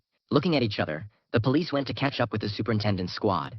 Kim Ah-hyun, who was moving in front, raised her hand, stopping the team's movement. Turning to Kim's students, the girl ordered them to stay at the entrance and control the situation. The guys did not immediately understand what was required of them. They were going to personally participate in the capture, and here it was. Kim Ah-hyun hissed. The idea of hanging 3 inept people around her neck was initially delusional. In response, the redhead was indignant. They were allowed to operate, which means that they were recognized as fit. The superintendent began to get excited. A pathetic employee of the department in the neighborhood dares to contradict her? Okay, she would let them go because of the command's orders, but they had better keep their distance. From this moment on, they are on their own. It is easier for the team. They do not have to babysit the children. Without waiting for an answer, Kim Ah-hyun turned around and walked in the direction of the tunnel entrance. The fighters of the capture group silently followed it and lined up in an attacking order. A dirty staircase led down, on which you could see someone's fresh footprints. The combined team slowly descended the steps, trying not to make any noise. The police approached a large double door, from behind which the music was muffled. Jerking open the doors, the special forces rushed inside. The soldiers shouted commands. Kim Ah-hyun stopped the police. The girl was extremely alert and alarmed by what she saw. The walls of the hall trembled from the rhythm of electronic music, and the light balls sparkled with bright glare. However, there was no merry crowd. The hall was filled with motionless figures in strange poses. People looked like zombies, moaning muffled and swaying from side to side. An experienced commander who had gone through dozens of operations, Kim Ah-hyun had seen such a thing for the first time. The police did not notice that someone else was watching them. It was Ding Chol. The man sat comfortably on the upper tier and saw perfectly what was happening below. Ding Chol chuckled. He had a premonition from the beginning, and it didn't deceive him. The man turned on the warning system and made an announcement to everyone present in the club. Unexpected guests burst into the club and decided to ruin a great party. Therefore, those who wish are invited to hunt. And the game will be the damned cops. Kim Ah-hyun could not believe her ears. What was happening resembled a nightmare and simply could not happen in reality. Ding Chol announced that those who caught even one policeman and brought him to him would get a dose. The man felt completely safe and genuinely enjoyed the situation. And those who have distinguished themselves will receive a super prize. An unlimited drug subscription for a month. The commander realized that they were stuck. So many distraught drug addicts were hard not to stop.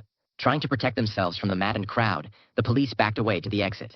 People who had lost their minds rushed forward, not looking around, and howled in every possible way. The police special forces were well trained. The fighters instantly covered themselves with shields. Having formed a formation, they met the people with a solid wall and did not allow them to break through further. The human mass struck the shield wall in a solid wave and rolled to the sides. The fighters held the defense. Each of them understood that if at least someone gave in, everyone would die. However, not everything is so simple. The power of drug addicts was shocking. It seemed that these were not people, but soulless machines. Ding Chol was openly amused by this. He understood that the police had no right to open fire. Then Kim Ah-hyun gave the command to put on masks and get ready, and then tore off the pin of the gas grenade. The metal ball, shrouded in a whitish cloud, flew into the thick of the people. In the next instant, the grenade exploded with a dull bang, forming thick clouds of smoke. Tear gas filled the room, but the fighters were already wearing masks, so they were not injured. Captain Kim Ah-hyun did not participate in the battle, but carefully observed everything and was extremely puzzled. It turned out that tear gas did not work on drug addicts. They confidently walked forward like robots. Ding Chol muttered, "It's all useless. The drug doesn't make you feel pain, and the gas won't have the desired effect. A large dump formed in the hall. The police could hardly restrain the raging crowd. Meanwhile, Kim Ah-hyun saw someone else in a police uniform appear nearby. The stranger ran away and took off like a sprinter competing in a competition. In the next second, he jumped on the backs of the commandos and ran up right over their shoulders. One was especially unlucky. His head became a springboard for the final jump. Ding Chul didn't expect such a trick at all. He felt completely confident behind the glass. Taking off in a spectacular jump, the fighter flew over the crowd of drug addicts directly at Ding Chul. The blow of the body broke the glass of the fence of the second tier, and the Special Forces soldier burst inside. Time seemed to stand still as Ding Chul watched the shards of glass slowly fly apart. The fighter grouped in a jump and, like black lightning, swept past the man. For the first time since the beginning of the crazy show, Ding Chul felt fear. He just didn't know what to do. The drug dealer turned on the radio to give another command, but froze in indecision. The masked stranger studied his opponent. He clearly knew who was standing in front of him. The fighter was in no hurry. They will cope without him at the bottom, and now the main thing is not to make mistakes. In a hollow voice, he spoke to Ding Chul, urging him to surrender and promising that he would not be harmed. It was getting hotter and hotter downstairs. The aggression of drug addicts was increasing, and the police could barely hold on. The radio came to life. Kim Ah-hyun gave the command to regroup and gradually move towards the exit. Looking at this, Ding Chul asked, "Does anyone really think that force will help against this crowd?" At this moment, the fighter made a decision and called out to Ding Chul, attracting his attention. And immediately after that, the fighter attacked the drug dealer, hitting him crosswise with a tough police baton. No longer paying attention to the man, the stranger rushed to the parapet and began to give instructions. Ding Chul was terrified. He didn't even think that he might get hurt himself, and now he was afraid of death. The scream grew louder as a strong hand grabbed him by the neck. The stranger pressed the drug dealer against the wall and literally slammed his face into the masonry. These are not mortal wounds, after all. He promised not to kill anyone if possible. But you need an educational moment, which means that you will have to use extreme measures. With that, the stranger plunged a razor-sharp knife into Ding Chul's hand, causing him to scream in pain.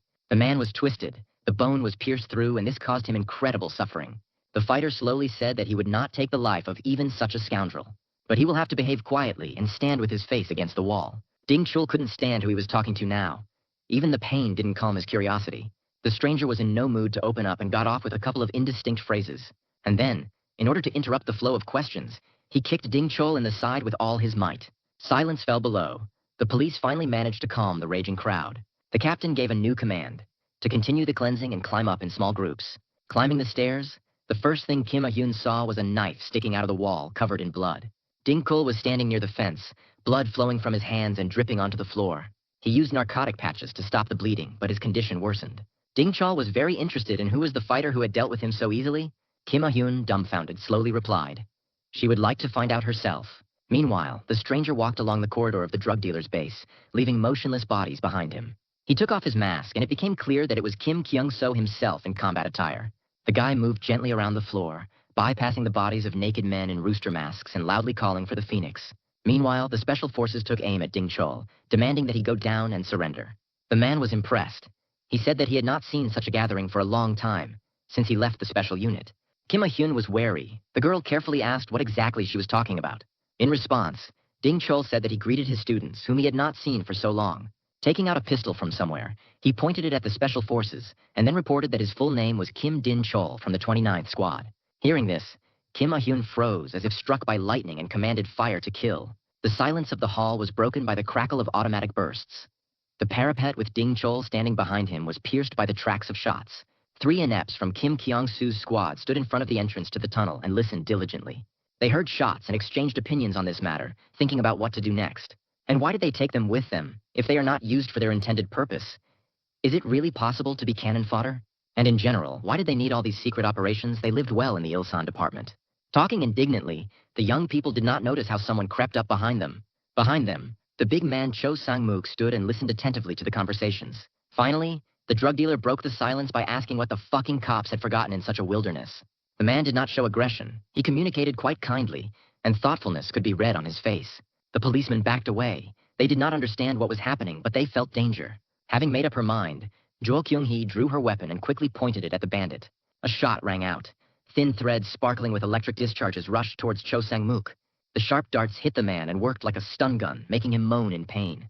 Jo Kyung-hee pulled the trigger, constantly increasing the discharge and trying to knock the big man to the ground. And what was the girl's surprise when she saw that the bandit was not going to fall? Right in front of the police, the man pulled out the darts and tore the electrical cords. Well, if he's not going to be killed anymore, we can talk. You need to know that not every police officer in South Korea has pistols. There are very strict rules for the use of firearms and often replace them with other weapons. This applies not only to the civilian population, but also to police units. Police officers use many non-lethal weapons, for example, remote stun guns. Also, rubber bullets are very common, so live bullets are fired extremely rarely. Therefore, Ding Chul was not particularly afraid for his health. He hid perfectly behind the overturned office desk. Despite the hurricane fire, the police could not hit the man, so the captain made a new decision. Kim Ah-hyun ordered to switch to live ammunition. The situation requires emergency measures. She took the megaphone and announced that if Ding Chul didn't come out, he would be fired upon with live ammunition. Resistance is pointless. On the condition of surrender, he will be provided with medical assistance. However, the man puzzled the police. He was not going to rot in prison without access to drugs. Kim Ah-hyun couldn't believe if some drugs were more important to him than life. Then Ding Chul burst out laughing.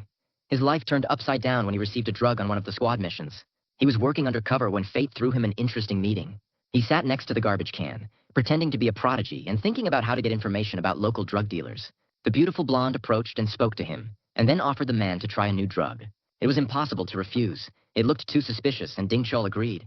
He took a candy, which according to the stranger, contained a special drug of a new generation. She laughed and teased the man, promising that after that his life would change. Ding Chul hesitantly took the candy and tasted it on his tongue to feel the taste. A few minutes later, he felt an explosion of unspeakable bliss and thought that he had entered heaven. It was so amazing that it is impossible to convey in words, as if the world sparkled with new, bright colors. The blonde was still standing in front of her and smiling ironically. She knew what was going on with Ding Chul.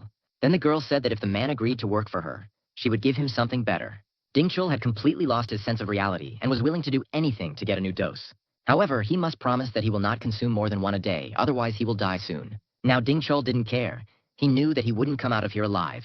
He knew that he had lost a lot of blood, and the fight was not over yet, so he did not have to follow the dose. The man took out a whole pack of blue candies with the drug and stuffed it into his mouth. Sensing something was wrong, the captain gave the command to prepare for shooting and take up positions. Kim Ah-hyun understood that it was impossible to underestimate the enemy. It could be too expensive. A hand with a pistol appeared from behind the edge of the table. Ding Chul was about to open fire on the police. A second later he fired, but the man was unlucky. The bullet hit one of the metal supports.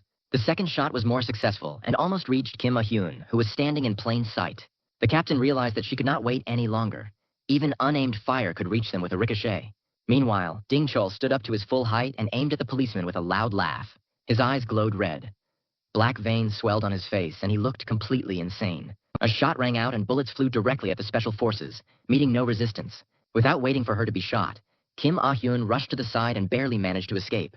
At the same time, Kim Kyung-so was also fighting. 3 masked fighters were shooting at him at once. The guy quickly closed the distance and firmly grabbed the wrist of one of the shooters, a jerk, and the gun flies out of his hand, leaving the lover of rooster masks unarmed. The young man managed to pick up the pistol. Now he can return fire. However, he does not want to kill enemies. Instead, he shoots at the legs, incapacitating. New shots hit the shoulder of the shooter standing behind. The young man hits one of them in the jaw, causing him to lose consciousness and fall to the floor. The next one was hit in the back of the head, so he quietly lay down next to him without making a sound. Sang-pai sat in the luxuriously furnished office and waited. She knew that there was a battle going on in the corridor. After dealing with his opponents, Kim went to the door. This time, no one interfered with him. Taking hold of the ornate handles, he slowly opened the doors. Inside the office, there was only one dark-haired girl who was looking at the guy attentively. She wondered where all the noise came from, but it turned out to be the same mysterious man that Phoenix was talking about. Sang-pi was going to look for him herself, but since he was faster, the conversation would take place now. Kim asked if the girl had received his gift, the Phoenix card. Sang-pi hovered and didn't know what to say to this. Finally, she asked Kim who he was. The guy laughed. He had heard this question so often. It was even strange that he was still not bored. Downstairs, in the hall, the exchange of fire continued. The captain fired in short bursts, well aiming. Ding Chul skillfully avoided the dense fire, occasionally responding to shots, and hid behind an overturned table. However, this time the shelter was chosen unsuccessfully. The bullets pierced it like paper. Breaking through the table, they dug into the man's body, inflicting severe wounds. Seeing this, the special forces shifted aimed fire to one point. Suddenly, they saw Ding Chul grab a heavy table and throw it down with force. He flew straight at the fighters. They did not have time to dodge the falling object. The table hit those in front with force and knocked down 2 special forces. The captain commanded a regrouping, urging the police to shout loudly. However, the fighters did not have time to regroup. Ding Chul rushed towards them like lightning. He instantly covered the distance to the wall of shields and found himself next to the special forces. Sensing that something was wrong, they raised their shields and hid behind them. But Ding Chul showed miracles of dexterity. He rushed between the fighters like a madman, hitting them in the most vulnerable places. The men fell as if knocked down. They could not oppose anything to such strength and speed. Ding Chao laughed hoarsely. The naive cops thought that he was incapable of anything if they could hurt him. After saying these words, the man continued the bloody harvest and killed the fighters one by one. Taking the gun from the policeman, he pointed the gun at Kim Ah-hyun. Another second and a shot will sound. But the girl did not wait for death. The captain struck a powerful kick to the drug dealer's chest, throwing him aside. This gave everyone a little respite and allowed them to take a defensive position. It could be seen that Ding Chul was in great pain. His speed had slowed down and his movements had slowed down. Realizing that this was a chance to put an end to the confrontation, the captain was about to shoot. She fired the entire store at Ding Chul, literally stuffing the victim with pieces of lead. The man fell silently on his back, spraying blood around, and fell silent. There was silence. Then Kim Ah-hyun commanded to check what happened to the wounded. One of the fighters rushed to the victims and said that they were all dead. The captain cursed. She was furious with the number of losses in this operation. Suddenly, her attention was attracted by some sound. The girl became alert and turned in this direction. There was a completely alive Ding Chul. With a mocking smile, the man pulled the pin and threw a smoke grenade. The girl screamed, warning her subordinates of the danger. There was an explosion, followed by clouds of acrid smoke, and quickly covered the room. This grenade was especially powerful. Almost nothing was visible in the hall, only indistinct silhouettes. The special forces were at a disadvantage. They saw almost nothing. Then a soft sound was heard behind him. The fighter turned around and saw that his partner had fallen with his head pierced. A fuss began. The commandos, who did not see anything, tried to determine where the shooting was coming from. A laugh rang out in the thick smoke. It was sad to see that the famous detachment turned out to be so helpless. With a walkie-talkie in his hand, Ding Chul commented on what was happening and clearly enjoyed the situation. And then he continued. He will teach the fighters a very important lesson. Unfortunately, the price for this will be life. The policemen convulsively moved the barrels of their rifles, ready to open fire to kill. Suddenly, one soldier saw a vague silhouette standing out against the background of clouds of smoke. Screaming, he began to shoot in those directions, pulling the trigger non-stop. The magazine ran out and the bolt became in an extreme position. Silence fell. The man looked around. The silhouette had disappeared, but it was unclear what the shooting had led to. Suddenly shots rang out around him. One of them hit the policeman and he fell. Since the explosion, the smoke has dissipated slightly, but still seriously obstructed the view. And again shots, this time pistol shots, followed by a dull moan and the sound of a body falling. Kim Ah-hyun lay face down on the floor, pretending to be dead and trying to find her way around. Trying not to make any noise, the captain raised her head and saw someone's figure in the dissipating smoke. The girl was dumbfounded. The stranger was sitting and clutching a pistol in his hand, pointing it directly at her. This is the end. She simply will not have time to go to the side. If a shot is fired, there is no chance. But it passed second by second, and there was no shot. The girl was all ears. The smoke continued to dissipate. Kim Ah-hyun saw Ding Chul sitting against the wall. Something in his posture was wrong. Getting closer, the captain saw that the man was dead. The girl began to get up, but her legs did not hold. Her body was as if cotton. Finally, getting up, Kim Ah-hyun looked around and saw that the hall was strewn with the corpses of policemen. Death reigned all around. As far as the eye could see, there was not a single living person. The girl felt hysterics roll over her. It was hard for her to believe that all this was happening to her. Never in her life had she felt such fear, despair, and helplessness. Kim Ah-hyun stood and looked around, her whole body trembling, and there was not a single thought in her head. At that moment, the girl heard sounds from the entrance. Screams and stamping of feet were heard from there. A trio of ineps from the Ilsan police station rushed down the corridor, chased by Cho Sang-mook. The drug dealer openly mocked the young people and said what he would do to them when he caught them. The redhead was hysterical. All their special training could not help defeat only one villain. The training under Kim Kyung-soo was quite simple in nature. He told his students about the structure of the body and the most important vulnerable points. Using basic combat techniques, he taught how to hit these areas in order to incapacitate the enemy. Particular attention was paid to pointed weapons that inflict or cuts. Cho Kyung-hee remembered Kim's words. In battle, you need to aim exactly at the places that he showed. Just one right blow, and any person, no matter what he is, will be defeated. However, there are exceptions to the rules, and you also need to know about them, if, of course, you want to survive. Unfortunately, Cho Sang-mook turned out to be the very exception on which the system failed. The police unanimously hit the body of the big man with truncheons, expecting an immediate effect. But Cho Sang-mook didn't even wince. There was a feeling that the blows did not cause him even the slightest inconvenience. And now he has turned from a victim into a hunter, driving 3 helpless birds with 1 stone. Seeing Kim Ah-hyun, the redhead screamed, begging for help, and rushed to the captain. Running into the middle of the hall, the trio stopped in amazement. They did not expect to see a massacre there. The young people did not know what to do. They stood and uttered some incoherent exclamations. The redhead spoke to Kim Ah-hyun, attracting her attention, But the leader of the Special Forces squad did not listen to her. The girl was on her knees, staring blankly in front of her and almost did not react to what was happening. After a brief glance around, Huang He-jung reported that there were no living people here, except for them and the captain. Everyone was dead. At this moment, a smiling Cho Sung-mook appeared in the aisle. The big man finally caught up with the young people.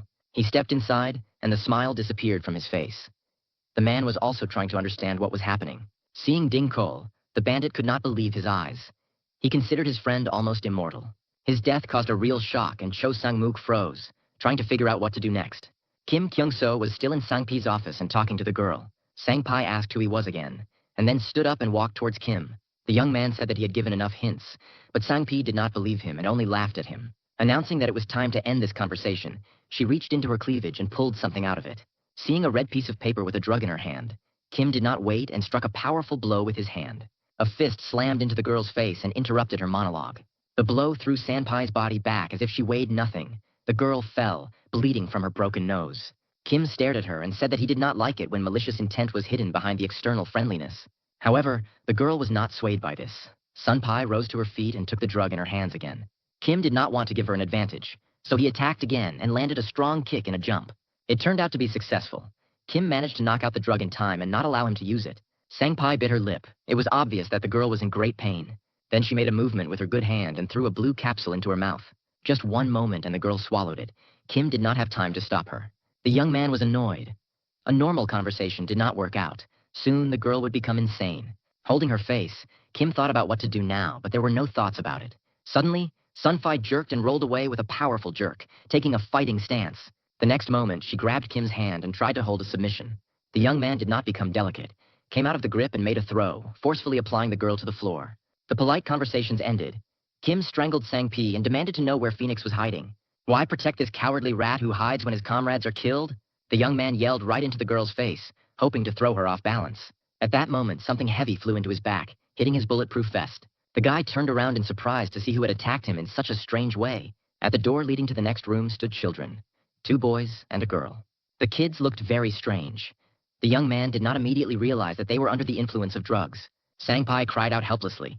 The children were too late because she had told them to come as soon as they heard the noise. Now it was too late. The girl asked the children to leave urgently, but they did not want to listen to her. They rushed forward, about to free their beloved teacher. The girl took out a knife and forcefully stabbed Kim in the back, but the young man was removed from the line of attack. The next moment, the guy hit the child on the neck, forcing him to lose his balance. The girl fell, stretching out on the floor to her full height, and at the same time released the knife from her hands. Looking at their friend's failure, the boys also grabbed knives and then rushed to Kim, screaming. 2 short, accurate blows, and the boys fall side by side, losing their razor-sharp weapons. If it weren't for Kim Kyung-so's training, the children could have become dangerous. They had clearly undergone some kind of training. Without looking at Sang-pi, Kim asked what she was going to do next. Drugs only give the illusion of power, slightly increasing strength, but this will not help against a trained fighter. By the way, did Phoenix give permission to use her favorite pets? After all, as far as Kim knows, this is forbidden to everyone except the tutor and teacher of the Bodhisattva. However, Sun-pai no longer understood any arguments, turning into a completely deranged drug addict. The young man looked thoughtfully at the knife lying at his feet and decided to use it. Kim deftly kicked the hilt and the knife soared into the air. After that, the guy grabbed the weapon by the handle and positioned it with a reverse grip, preparing for battle. Sun-Fi looked at these preparations with a stupid smile. Her eyes clouded red and her pupils narrowed to dots. Kim looked at the girl and said that now he would put an end to her meaningless life.